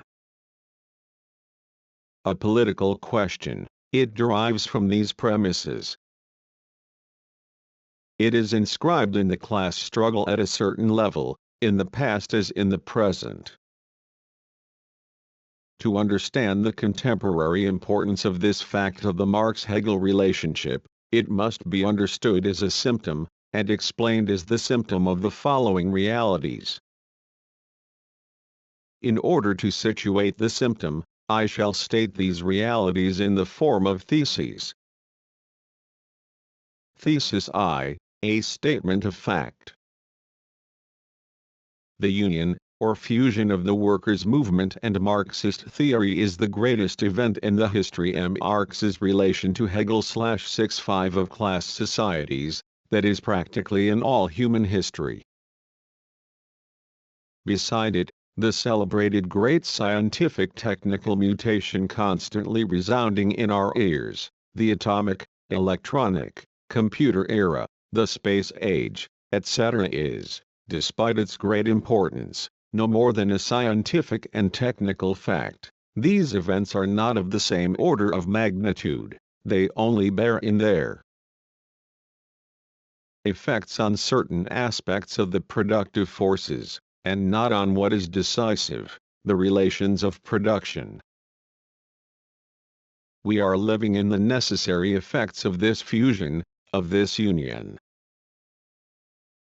Its first results, the socialist revolutions, USSR, China, etc., revolutionary movements in Asia, Vietnam, Latin America, communist parties, etc. A. This union realizes the union of theory and practice. B. This union is not an established fact but an endless struggle, with its victories and defeats. A struggle in the union itself. With the 1914 war, the crisis of the Second International. At present, the crisis in the international communist movement. The union brings together the workers' movement and Marxist theory. Here I shall only discuss Marxist theory. What is Marxist theory? Thesis 2, a statement of fact. Marxist theory includes a science and a philosophy.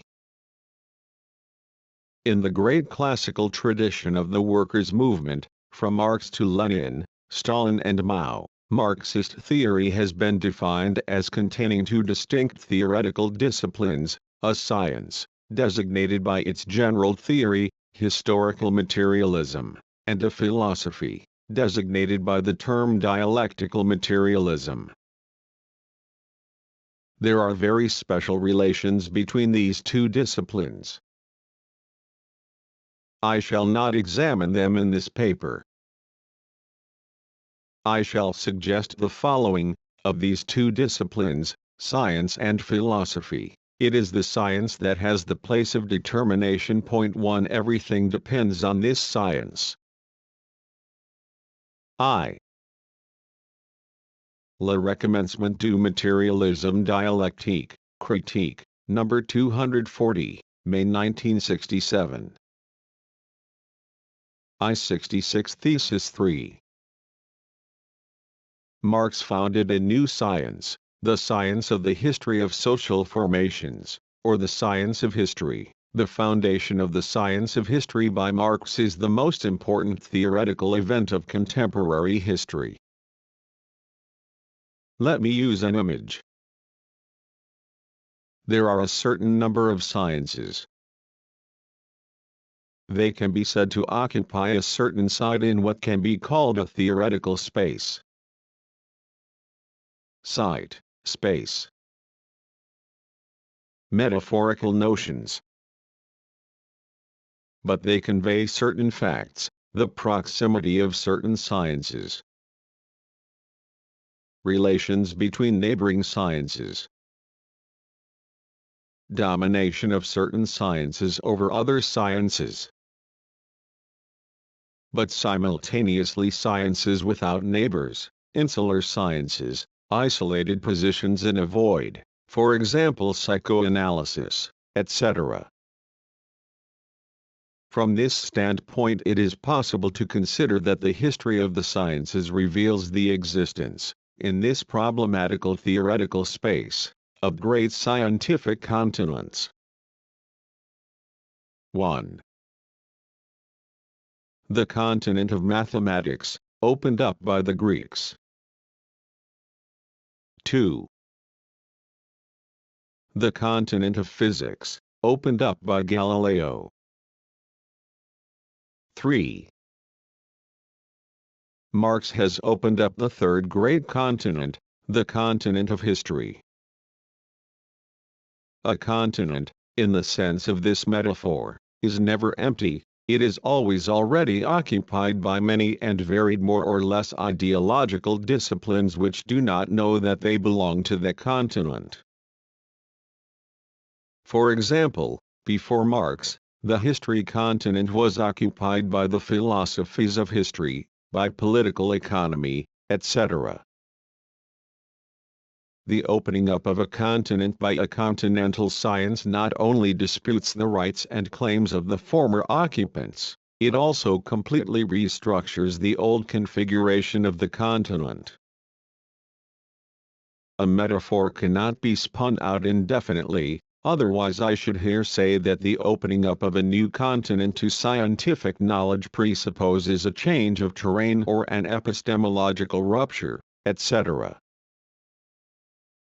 I leave you the trouble of the temporary needlework required to bring all these metaphors into agreement. But one day we shall have to drop all this sewing and patching for something quite different, to make a theory of the history of the production of knowledges. Marx's relation to Hegel 167 Thesis 4. Every great scientific discovery induces a great transformation in philosophy. The scientific discoveries which open up the great scientific continents constitute the major dates in the periodization of the history of philosophy. Ist continent, mathematics, birth of philosophy. Plato. Second continent, physics, profound transformation of philosophy. Descartes. Third great continent, history, Marx, revolution in philosophy, announced in the NTH thesis on Feuerbach. End of classical philosophy, no longer an interpretation of the world, but a transformation of the world. Transformation of the world, an enigmatic word, prophetic but enigmatic. How can philosophy be a transformation of the world? Of which world? Whatever the case, it is possible to say, with Hegel, philosophy always arrives post festum. It is always late. It is always postponed-free. This thesis is very important to me, in a certain respect. Its theoretical elaboration, Marxist philosophy or dialectical materialism, cannot but be behind the science of history. Time is needed for a philosophy to form and then develop after the great scientific discovery which has silently induced its birth. All the more so in that, in Marx's case, the scientificity of his discovery has been fiercely denied, fought and condemned by all the self-styled specialists of the continent. The so-called human sciences still occupy the old continent. They are now armed with the latest ultra-modern techniques of mathematics, etc., but they are still based theoretically on the same outworn ideological notions as they were in the past, ingeniously rethought and retouched. With a few remarkable exceptions, the prodigious development of the so-called human sciences, above all the development of the social sciences, is no more than the aggiornamento of old techniques of social adaptation and social readaptation, of ideological techniques. This is the great scandal of the whole of contemporary intellectual history. Everyone talks about I-68 Marx. Almost everyone in the human or social sciences says he is more or less a Marxist. But who has taken the trouble to read Marx closely, to understand his novelty and take the theoretical consequences? Without exception, the specialists of the human sciences 100 years after Marx work with outdated ideological notions like Aristotelian physicists carrying on with Aristotelian physics 50 years after Galileo. Where are the philosophers who do not take Engels and Lenin for philosophical non-entities? I believe they can be counted on the fingers of one hand. Not all communist philosophers even, far from it, think well of Engels and Lenin as philosophers. Where are the philosophers who have studied the history of the workers' movement, the history of the 1917 revolution and the Chinese Revolution?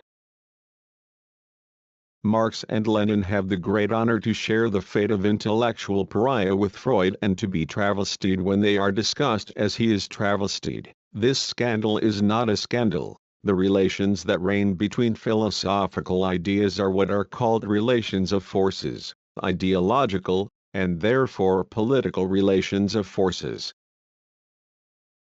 But it is bourgeois philosophical ideas that are in power.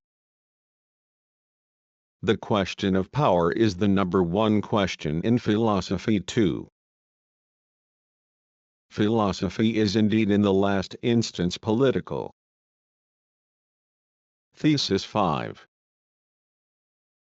How is Marx's scientific discovery to be explained?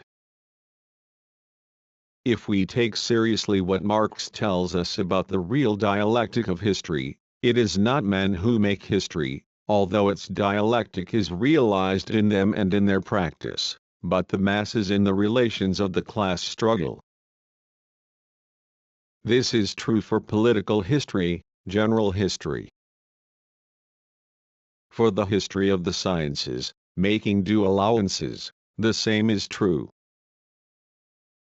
It is not individuals who make the history of the sciences, although its dialectic is realized in them, and in their practice.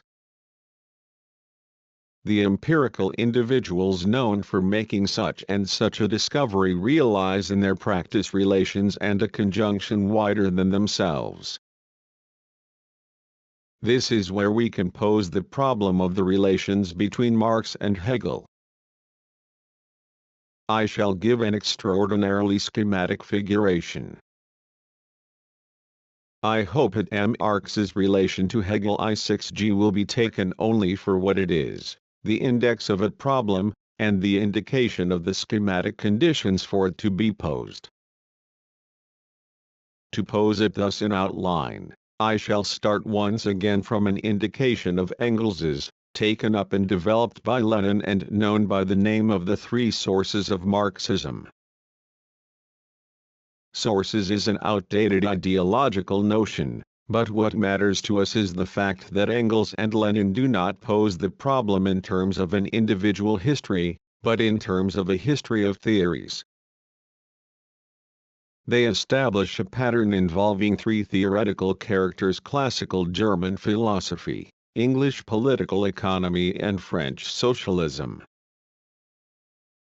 Say, Hegel, Ricardo and Baboy Fourier, Saint-Simon, etc.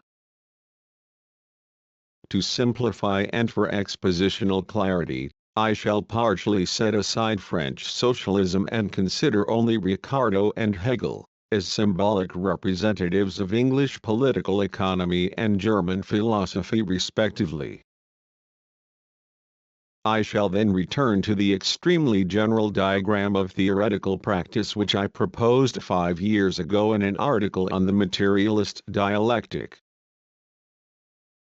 Diagram 1: old G2 G3, theoretical, instruments OF, theoretical raw material, theoretical production, product, II. RHM, Ricardo and H. Hegel and Marx French socialism Joe, which means very schematically that Marx, capital, is the product of the work of Hegel, German philosophy, on English political economy plus French socialism, in other words, the Hegelian dialectic on labor theory of value, R, plus the class struggle, Fs. R plus Fs equals raw material, object of Marx's theoretical practice. H equals instruments of theoretical production. The product of the work of the Hegelian dialectic on Ricardo is then capital equals M. What we try to do in writing capital can be represented, in thoroughly indicative fashion, by the following diagram, diagram 2, J2. We took as our raw material the Marx-Hegel relationship, GI. We set to work on this raw material means of theoretical production G2, Marx himself plus certain other categories, to produce a result G3, whatever reading capital contains that is not aberrant. This labor is provisional, for us above all.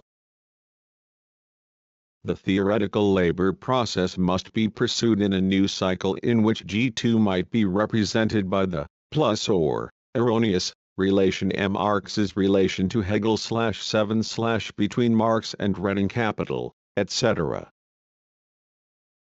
Experience has very quickly shown that it is impossible to hold to this internal circle. The only way to advance is via the experience of the class struggle. Let us return to diagram I. Capital is the product of the work of the Hegelian dialectic on Ricardo, etc. This is a perfectly classical thesis, and one which can, of course, equally well support orthodox Marxist as anti-Marxist interpretations, since in its schematic formulation, this thesis can give way to the idea that Marx's relation to Ricardo is reducible to a relation of the application of Hegel to Ricardo.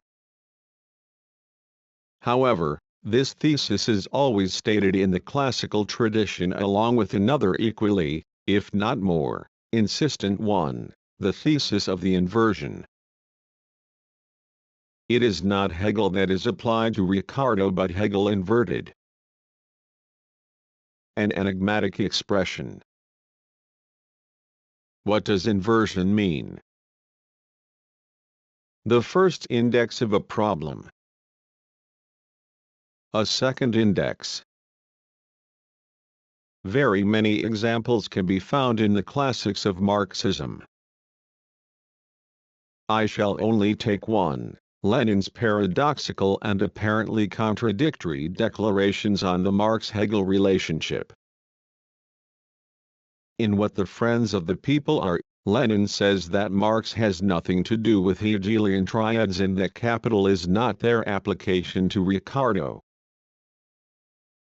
But in his reading notes, known as the philosophical notebooks, Lenin writes, aphorism, it is impossible completely to understand Marx's Capital, and especially its first chapter, without having thoroughly studied and understood the whole of Hegel's logic. Consequently, half a century later none of the Marxists understood Marx it too. However, a page earlier in the same notes, Lenin writes, Hegel's analysis of syllogisms recalls Marx's imitation of Hegel in Chapter 1. An expression notably recalling a famous and enigmatic expression of Marx, who, in the afterword to the second German edition of Capital, says, just as I was working at the first volume too. Lenin, Collected Works, Vol. 38, pages 180. 3 Ibid, pages 178. 172 of Das Kapital. It was the good pleasure of the peevish, arrogant, mediocre epigonoi who now talk large in cultured Germany, to treat Hegel in same way as the brave Moses Mendelssohn in Lessing's time treated Spinoza, that is as a dead dog. I therefore openly avowed myself the pupil of that mighty thinker, and even here and there, in the chapter on the theory of value, coquetterin, with the modes of expression peculiar to him. A strange application of Hegel to Ricardo. Let me sum up. 1. Not Hegel, but Hegel inverted. Inversion equals rational kernel extracted from its mystical shell. 2. Further, coquetting with Hegelian modes of expression, says Marx. An imitation, says Lenin. 3. Leaving aside the imitation and coquetry, there remains the strange inversion. It is the inversion of idealism into materialism, matter in place of the idea. But to say this is to be much too general with respect to what is in question. For Feuerbach had already said and done just this, in ideology. Now, our inversion does not only concern the general world outlook but one very precise point, the dialectic. Marx inverts it, for his dialectic is the direct opposite of the Hegelian dialectic. What is the opposite of the Hegelian dialectic? A mystery. We must go further, to the rational kernel, that is to a content with a scientific theoretical value. Then it is no longer a matter of inversion but one of critical extraction, of a demystification of the dialectic. What is a demystification? There is no longer any question of an application. I have brought these indices together and, with considerable difficulty and at the cost of much clumsiness, have advanced the following hypothesis. 1. Marx did not apply Hegel to Ricardo. He made something from Hegel work on Ricardo. 2. This something from Hegel is first Hegel inverted. The inversion of Hegel only concerns his world outlook equals the inversion of idealism into materialism.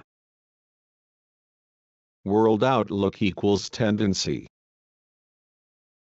Nothing more. The tendency of a world outlook does not ipso facto provide any scientific concepts. Marx's relation to Hegel 173.3.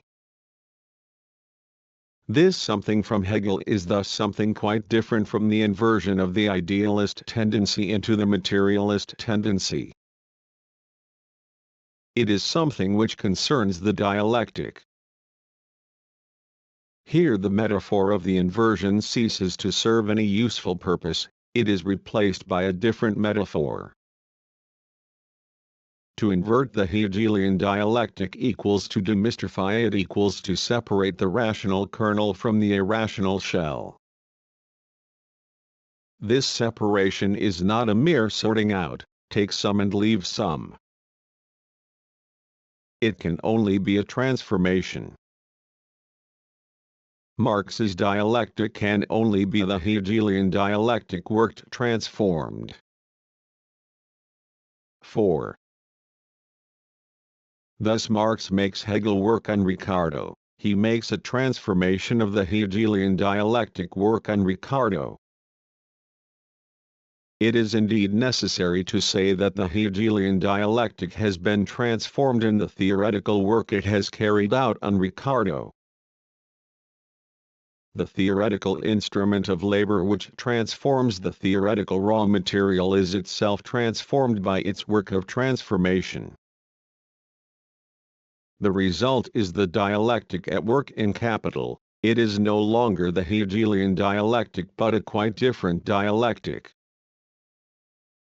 We took this difference for the raw material of our work, as I have suggested in diagram 2. Hence the results that appear in for Marx and read in capital. Essentially we found in Marx a non-Hegelian conception of history, a non-Hegelian conception of the social structure, a structured whole in dominance, a non-Hegelian conception of the dialectic. Hence, if these theses are well founded, they have crucial consequences for philosophy, above all, the rejection of the basic system of classical philosophical categories. This system can be written: origin equals subject equals object, equals truth, equals and equals foundation. This system is circular, because the foundation is the fact that the adequation of subject and object is the teleological origin of all truth. I cannot justify this circular sequence here. There follows from this rejection a new conception of philosophy, not only a new conception, but a new modality of existence, I shall say a new practice of philosophy, a philosophical discourse that speaks from somewhere else than classical philosophical discourse did. To make this comprehensible, let me invoke the analogy of psychoanalysis. 1. The point is to carry out a displacement equals to make something move over, Bauger, in the internal disposition of the philosophical categories. 2.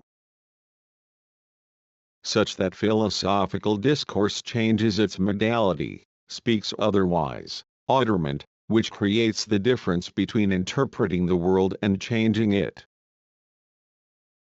3. Without philosophy disappearing nonetheless. Apparently it is the most conscious discourse there is. In fact it is the discourse of an unconscious. The point is no more to suppress philosophy than it would be to suppress the unconscious in Freud. What is required is, by working on the phantasms of philosophy, which underlie its categories, to make something move over in the disposition of the instances of the philosophical unconscious, so that the unconscious discourse of philosophy finds its site, and speaks at the top of its voice about the very side assigned to it by the instances which produce it. I shall leave these crucial questions here. One point remains. Everything we have published on Hegel in fact leaves out the positive heritage Marx, by his own confession, owed to Hegel. Marx transformed the Hegelian dialectic, but he owed Hegel a crucial gift, the idea of the dialectic. We have not discussed this. I should like to say a little about it. In the afterword to the second German edition of Capital, Marx discusses the dialectic in the following terms. The mystification which the dialectic suffers in Hegel's hands, by no means prevents him from being the first to present, darstellen, its general form of motion in a comprehensive and conscious manner. With him it is standing on its head. It must be turned right side up again, if you would discover the rational kernel within the mystical shell. In its mystified form, the dialectic became the fashion in 74 Marx's relation to Hegel/75 G. Ermeni, because it seemed to transfigure the existing state of things, das beste Ende. In its rational shape, Gestalt, it is a scandal and abomination to Bourgeoisdom and its doctrinaire spokesmen, because it includes in the positive comprehension of the existing state of things at the same time also the comprehension of the negation of that state, of its inevitable breaking up. Because it regards every developed form as in fluid movement and thus takes into account its transient nature, lets nothing impose upon it, and is in its essence critical and revolutionary. 4 TWO notions stand out in this passage. He dialectic is critical and revolutionary. Now, the ambiguity of the dialectic is clear. It can be, a, either a transfiguration of the existing state of things, the fait accompli, das beste Ende, the existing order. He dialectic, benediction of the existing order, social, scientific. B, or critical and revolutionary, it implies the relativity of every established order, social and theoretical, of societies and of systems, of institutions and of concepts. He dialectic, a critique of the absolute by historical relativism.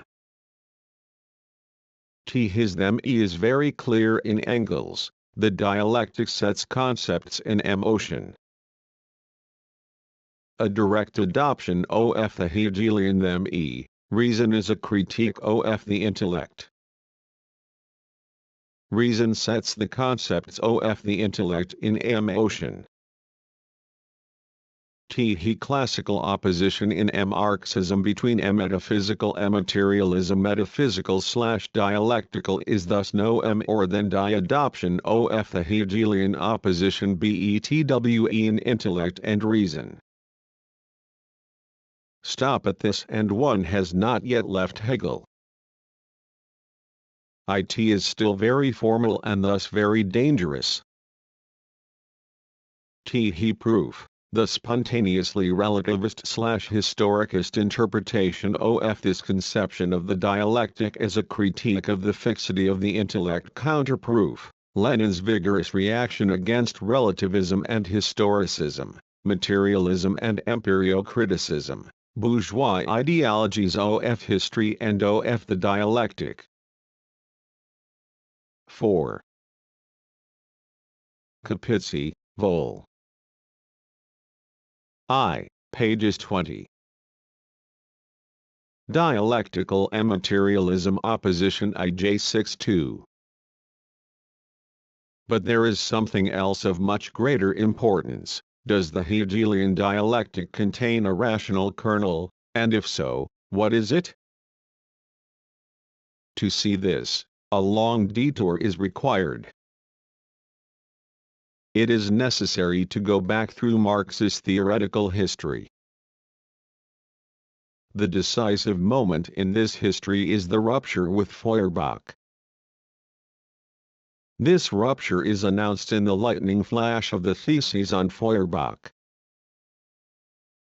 The theses on Feuerbach were written in haste after a crucial theoretical event, the introduction of Hegel into Feuerbach. It took place in the 1844 manuscripts. The manuscripts are an explosive text. Hegel, reintroduced by force into Feuerbach, induces a prodigious acting out of the young Marxist theoretical contradiction, in which is achieved the rupture with theoretical humanism. To speak of Marx's rupture with theoretical humanism is a very precise thesis. If Marx broke with this ideology, that means he had espoused it. If he had espoused it, and it was no unconsummated marriage, that means it existed.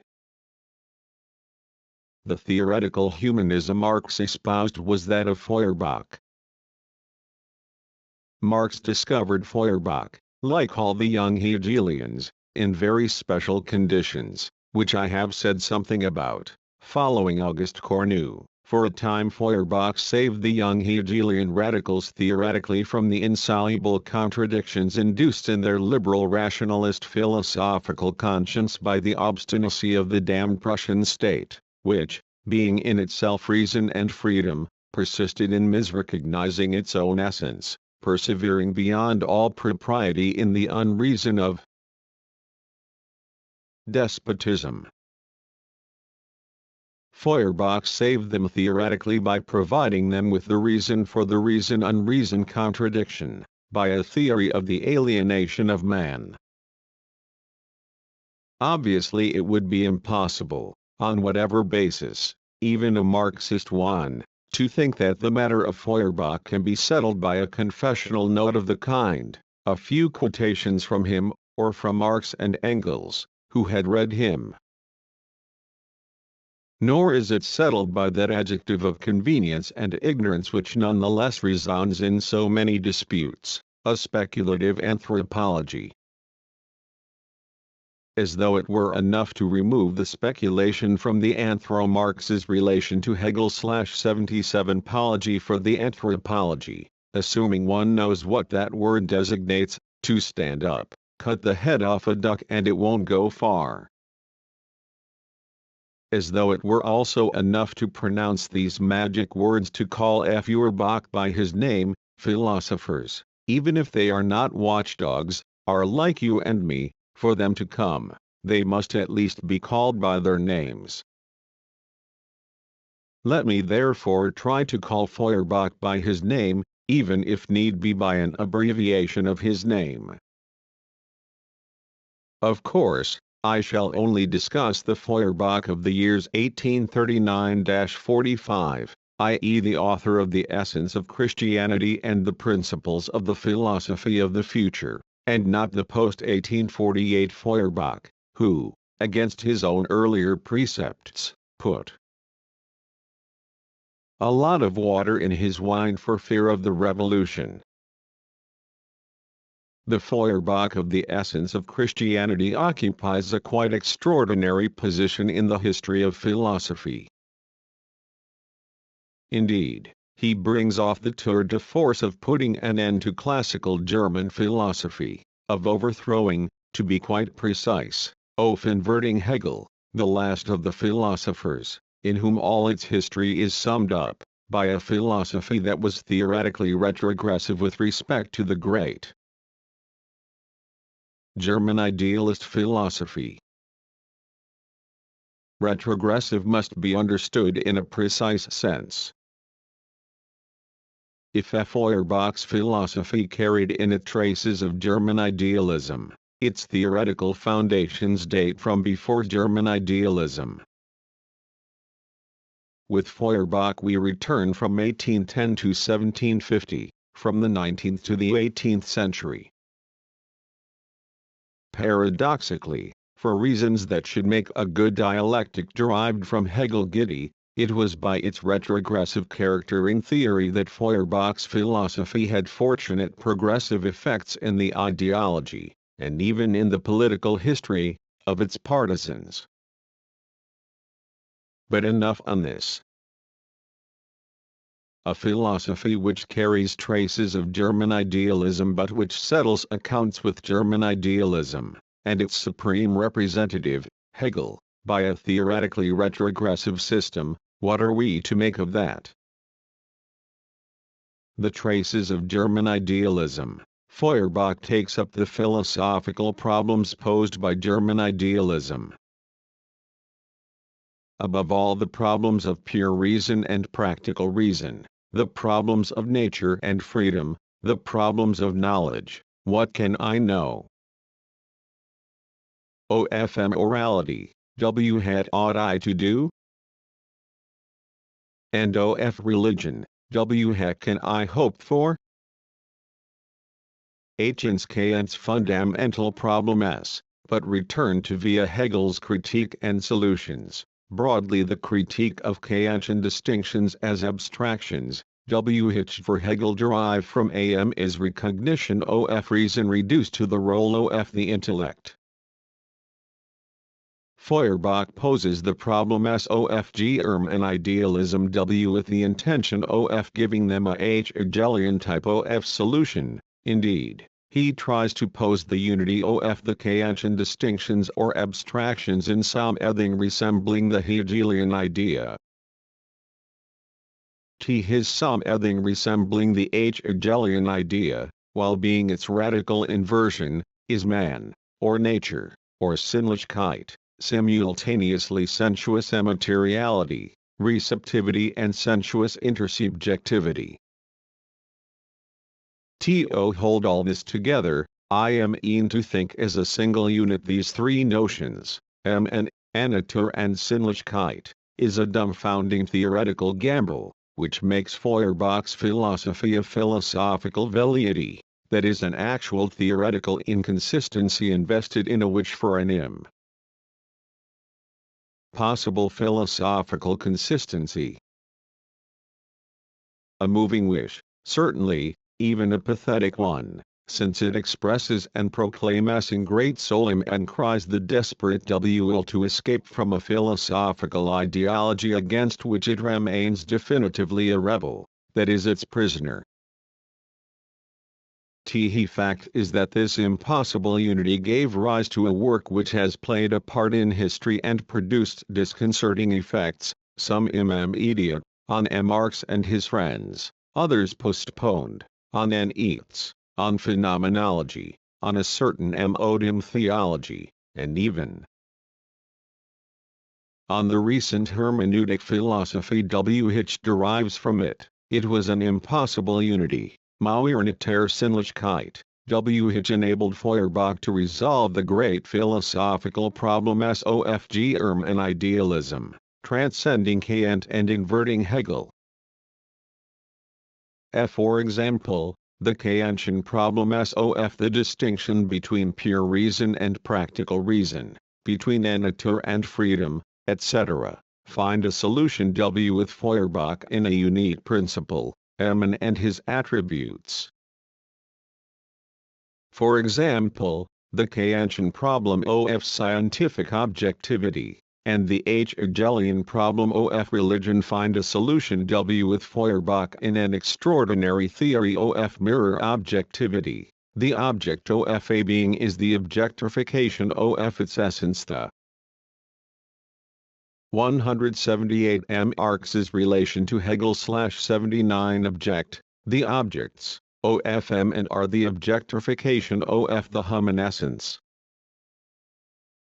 For example, the Kantian problem of the idea and history, transcended by Hegel in the theory of the spirit as the ultimatum and of the idea, finds a solution W with Feuerbach in an extraordinary theory of the intersubjectivity constitutive of the human species. As the principal term in all these solutions, we always find M and his attributes, and his essential objects, mirror reflections of his essence. T has, W with Feuerbach, Mn is the unique, primordial and fundamental concept, the factotum, which stands in for Kant's transcendental subject, noumenal subject, empirical subject and idea, which also stands in for Hegel's idea. T he and of classical germ and philosophy is then quite simply a verbal suppression of its solutions which respects its problem S. It is a replacement of its solutions by heteroclite philosophical notions gathered from here and there in the philosophy of the 18th century, sensualism, empiricism, diamaterialism of Sinnlichkeit, borrowed from the tradition of Condillac. A pseudobiologism vaguely inspired by Diderot. An idealism of Emin and the heart drawn from Rousseau, and unified by a play on theoretical words within the concept of Man. Hence the extraordinary position and the effects Feuerbach could draw from his inconsistency, denying himself into Rn and all at once, and he saw no malice or inconsistency in it himself, a materialist, an idealist, a rationalist, a sensualist, an empiricist, a realist, an atheist and a humanist. Hence his declamations against Hegel's speculation, reduced to abstraction. Hence his appeals to the concrete, to the thing itself, to the real, to the sensuous, to a matter, against all the forms of alienation, whose ultimate essence is for him constituted by abstraction. Hence the sense of his inversion of Hegel, which Marx long espoused as the real critique of Hegel, whereas it is still entirely trapped in the empiricism of which Hegel is no more than the sublimated theory, to invert the attribute into the subject, to invert the idea into the sensuous real, into a matter, to invert the abstract into the concrete, etc. That within the category of man, who is the real, the sensuous, and the concrete. An old tune whose worn-out variations are still served up for us today. There you have the theoretical humanism which Marx had to deal with. I say theoretical, for man is not just for Feuerbach an idea in the Kantian sense, but the theoretical foundation for all his philosophy, as the cogito was for Descartes, the transcendental subject for Kant and the idea for Hegel. It is this theoretical humanism that we find in so many words in the 1844 manuscripts. But before turning to Marx, one more word on the consequences of this paradoxical philosophical position which claims radically to abolish German idealism but which respects its problems and hopes to resolve them by the intervention of a heap of 18th century concepts, gathered together within the theoretical injunction of man, which stands in for their philosophical unity and consistency. For it is not possible to return with impunity to a position behind a philosophy while retaining the problems it has brought to light. The fundamental consequence of this theoretical retrogression accompanied by a retention of current problems is to induce an enormous contraction of the existing philosophical problematic, behind the appearances of its inversion, which is no more than the impossible wish to invert it. Engels and Lenin were perfectly well aware of this contraction with respect to Hegel. Feuerbach is small in comparison with Hegel. Let us go straight to the essential. What Feuerbach unforgivably sacrificed of Hegel is history and the dialectic, or rather, since it is one and the same thing for Hegel, history or the dialectic. Here too, Marx, Engels and Lenin made no mistake. Feuerbach is a materialist in the sciences, but he is an idealist in history. Feuerbach speaks of nature but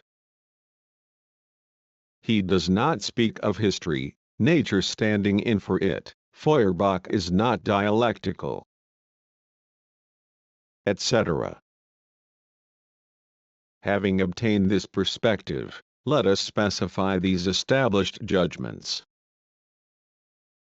Marx's relation to Hegel 181. Of course, history certainly is discussed by Feuerbach, who hopes to distinguish between the Hindu, the Judaic, the Roman, etc., human natures.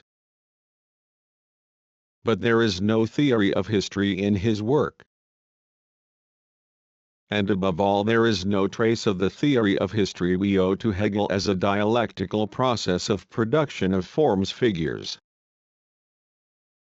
Of course, as we can now begin to say, what irremediably disfigures the Hegelian conception of history as a dialectical process is its teleological conception of the dialectic, inscribed in the very structures of the Hegelian dialectic at an extremely precise point, the Aufhängung, transcendence preserving the transcended as the internalized transcended, directly expressed in the Hegelian category of the negation, or negativity. To criticize the Hegelian philosophy of history because it is teleological, because from its origins it is in pursuit of a goal, the realization of absolute knowledge, hence to reject the teleology in the philosophy of history, but to return to the Hegelian dialectic as such at the same time, is to fall into a strange contradiction, for the Hegelian dialectic too is teleological in its structures, since the key structures of the Hegelian dialectic is the negation of the negation, which is the teleology itself within the dialectic. That is why the question of the structures of the dialectic is the key question dominating the whole problem of a materialist dialectic. That is why Stalin can be taken for a perceptive Marxist philosopher, at least on this point, since he struck the negation of the negation from the laws of the dialectic. But to the extent, I say to the extent, that it is possible to abstract from the teleology in the Hegelian conception of history and the dialectic, it is still true that we owe Hegel something which Feuerbach, blinded by his obsession with man and the concrete, was absolutely incapable of understanding, the conception of history as a process. Indisputably, for it passed into his works, and capital is the evidence, Marx owes Hegel this decisive philosophical category, process. I-82 he owes him even more, which Feuerbach was again unable even to suspect. He owes him the concept of a process without a subject. It is fashionable in philosophical conversations, which are sometimes turned into books, to say that in Hegel, history is the history of the alienation of man. Whatever the intention behind the pronunciation of such a formulation, it states a philosophical proposition which has an implacable meaning, one which is locatable in its offspring, if not discernible in their mother. It is to state, history is a process of alienation which has a subject, and that subject is man. Now, as M. Hippolyte has very well noted, nothing is more foreign to Hegel's thought than this anthropological conception of history. For Hegel, history is certainly a process of alienation, but this process does not have man as its subject, First, in the Hegelian history it is not a matter of man, but of the spirit, and if one must at all costs, which in respect of a subject is false anyway, have a subject in history, it is the nations that should be discussed, or more accurately, and we are approaching the truth. It is the moments of the development of the idea become spirit. What does this mean? Something very simple, but if it must be interpreted, something important from the theoretical point of view. History is not the alienation of man, but the alienation of the spirit, that is the ultimate moment of the alienation of the idea. For Hegel, the process of alienation does not begin with human history, since history is itself no more than the alienation of nature, itself the alienation of logic. Alienation, which is the dialectic, in its final principle the negation of the negation or Aufhebung, or to speak more precisely, the process of alienation, is not, as a whole current of modern philosophy which corrects and contracts Hegel would have it, peculiar to human history. From the point of view of human history the process of alienation has always already begun. That means, if these terms are taken seriously, that, in Hegel, history is thought as a process of alienation without a subject, or a dialectical process without a subject. Once one is prepared to consider just for a moment that the whole Hegelian teleology is contained in the expressions I Marx's relation to Hegel I have just stated, in the categories of alienation, or in what constitutes the master structure of the category of the dialectic, the negation of the negation, and once one accepts, if that is possible, to abstract from what represents the teleology in these expressions, then there remains the formulation, history is a process without a subject. I think I can affirm, this category of a process without a subject, which must of course be torn from the grip of the Hegelian teleology, undoubtedly represents the greatest theoretical debt linking Marx to Hegel. I well know that, finally, there is in Hegel a subject for this process of alienation without a subject. But it is a very strange subject, one on which many important comments would have to be made. This subject is the very teleology of the process, it is the idea, in the process of self-alienation which constitutes it as the idea. This is not an esoteric thesis on Hegel, it can be verified at each instant, that is at each moment of the Hegelian process. To say that there is no subject to the process of alienation whether in history, in nature or in logic, is quite simply to say that one cannot at any moment assign as a subject to the process of alienation any subject whatsoever, neither some being, not even man, nor some nation, nor some moment of the process, neither history, nor nature, nor logic. The only subject of the process of alienation is the process itself in its teleology. The subject of the process is not even the end of the process itself. A mistake is possible here. Does not Hegel say that the spirit is substance becoming subject? It is the process of alienation as in pursuit of its end, and hence the process of alienation itself is teleological. Nor is teleological a determination which is added to the process of alienation without a subject from the outside. The teleology of the process of alienation is inscribed in black and white in its definition, in the concept of alienation, which is the teleology itself in the process. Now perhaps it is here that the strange status of logic in Hegel begins to be clearer. For what is logic?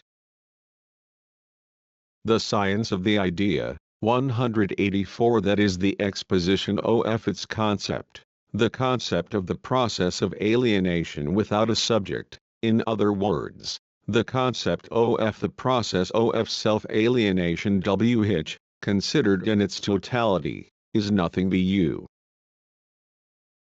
the idea has conceived, logic, or the concept of the idea, is the dialectic, the path of the process is a process, the absolute method. If logic is nothing but the concept of the idea, of the process of alienation without a subject, it is then the concept of this strange subject we are looking for.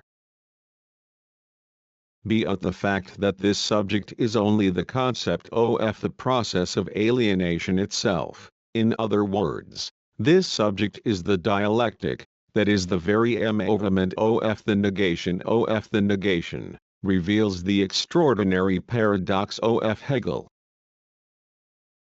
The process of alienation without a subject, or the dialectic, is the only subject recognized by Hegel.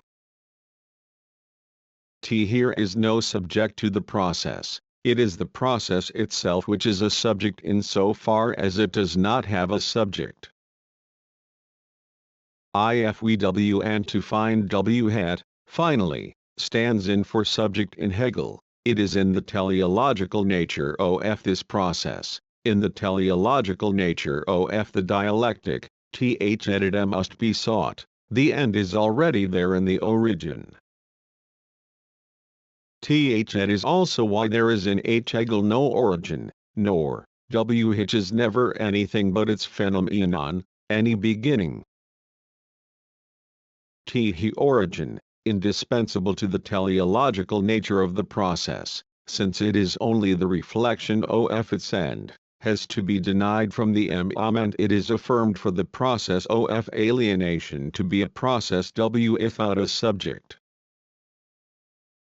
It would take too long to justify this proposition, which I propose simply in order to anticipate later developments, this implacable exigency, to affirm and in the same moment to deny the origin, was consciously assumed by Hegel in his theory of the beginning of logic. Being is immediately non-being. The beginning of the logic is the theory of the non-primordial nature of the origin. Hegel's logic is the origin affirmed denied, the first form of a concept that Derrida has introduced into philosophical reflection, erasure. Be it the Hegelian erasure constituted by the logic from its first words, is the negation of the negation, dialectical and has teleological. It is in teleology that there lies the true Hegelian subject. Take away the teleology, there remains the philosophical Marx's relation to Hegel. 185 Category at Marx inherited, the category of a process without a subject. It is Marx's principle positive to Hegel, the concept of a process without a subject. It underpins capital from beginning to end. Marx was perfectly aware of it. Witness this note added by Marx to the French edition of Capital. Marx, Le Capital, Tom EI, a note found only in the French edition. The word process, which expresses a development considered in the totality of its real conditions, has long been a part of scientific language throughout Europe. In France it was first introduced slightly shamefacedly in its Latin form, processus, then, stripped of this pedantic disguise, it slipped into books on chemistry, physics, physiology, etc., and into a few works of metaphysics. In the end it will obtain a certificate of complete naturalization. Let us note in passing that in ordinary speech the Germans, like the French, use the word process, in the legal sense, that is, trial. In passing, let me draw attention to the fact that the concept of a process without a subject also underpins the whole of Freud's work. To speak of a process without a subject implies that the notion of a subject is an ideological notion. If the following double thesis is taken seriously: 1. The concept process is scientific, 2. Die notion subject is ideological, then two consequences follow: 1. A revolution in the sciences, the science of history becomes formally possible. 2. A revolution in philosophy, for all classical philosophy depends on the categories of subject and object. Object equals mirror reflection of subject. This positive heritage is still formal. The question posed then is as follows: What are the conditions of the process of history? Marx no longer owes anything to Hegel. On the decisive point he contributes something without any precedent, that is 5. Karl Marx, Le Capital, 1 p. I8 in I86. There is no such thing as a process except in relations, sous des rapports, the relations of production, to which capital is restricted, and other, political, ideological, relations. Our meditations on this scientific discovery and its philosophical consequences are not yet over. We are only beginning to suspect them and assess their extent. It hardly need be said that it is not by dabbling in structuralist ideology that we can obtain the means to explore the immense space of the continent that Marx has opened for us. Marx's Verbindungen do not amount to a combinatory. The continent was opened up 100 years ago. The only people who have ventured into it are militants of the revolutionary class struggle. To our shame, intellectuals do not even suspect the existence of this continent, except to annex and exploit it as a common colony. We must recognize and explore this continent, to liberate it of its occupiers. To reach it, it is enough to follow those who went before us 100 years ago, the revolutionary militants of the class struggle. We must learn with them what they already know. On this condition we too shall be able to make discoveries in it, of the kind announced by Marx in 1845, discoveries which help not to interpret the world, but to change it. To change the world is not to explore the moon. It is to make the revolution and build socialism without regressing back to capitalism. The rest, including the moon, will be given to us in addition.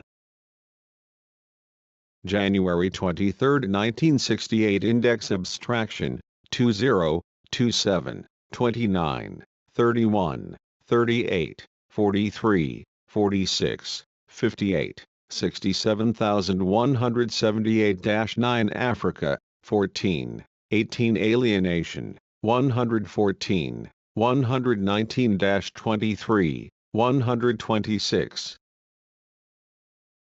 -9, 135-8, 140-51481515317617918-2-184. Althusser, Louis, Eason on the Materialist Dialectic, 169. For Marx, 173. Reading Capital, H3N, 165, 170-1. Lenin and Philosophy, H3N Angels, 32, 61-2, 69, 74 Anctil Duperin, Abraham Hyacinth, 75 Legislation Orientale, 75 Anthropology, 176-7, 182 Application, 171-2 Aquinas, St. Thomas, 32. Aristides, 64 Aristocracy, 61, 63, 65, Io and Aristotle, 113 Articulation, 132, 153 Atheism, 21, 24, 179 Athens, 11, 64 Augustine of Hippo, Street, 32 Baboyev, François Noël, Gracchus, 169 Badia, Elaine, 165, 1650 Bale, Pierre, 24 Bergson Henry, 163 Bible, 19, 21 Bodies, Intermediary, 66-8, 73, 85, 93, 157 Bodin, Jean, 17 Boschuet, Jacques Benigny, 19, 21 Boulainvilliers, Henry Conti, 82, 97 Bourgeoisie, 27, 96-105, Low-In, 175 Bourgogne, Louis de France Ducty, 82, 82 and Brunswick, Leon, 163 Capitalism, 83, 186 Carthaginians,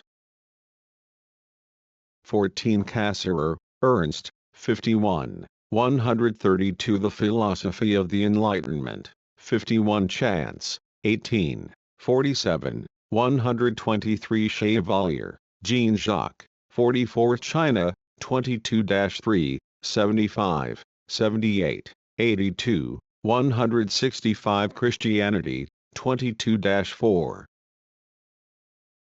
56 Cicero, Marcus Tullius, 8s and Citizen, 46, 55, 62-3, 65, 150, 157-8 Class.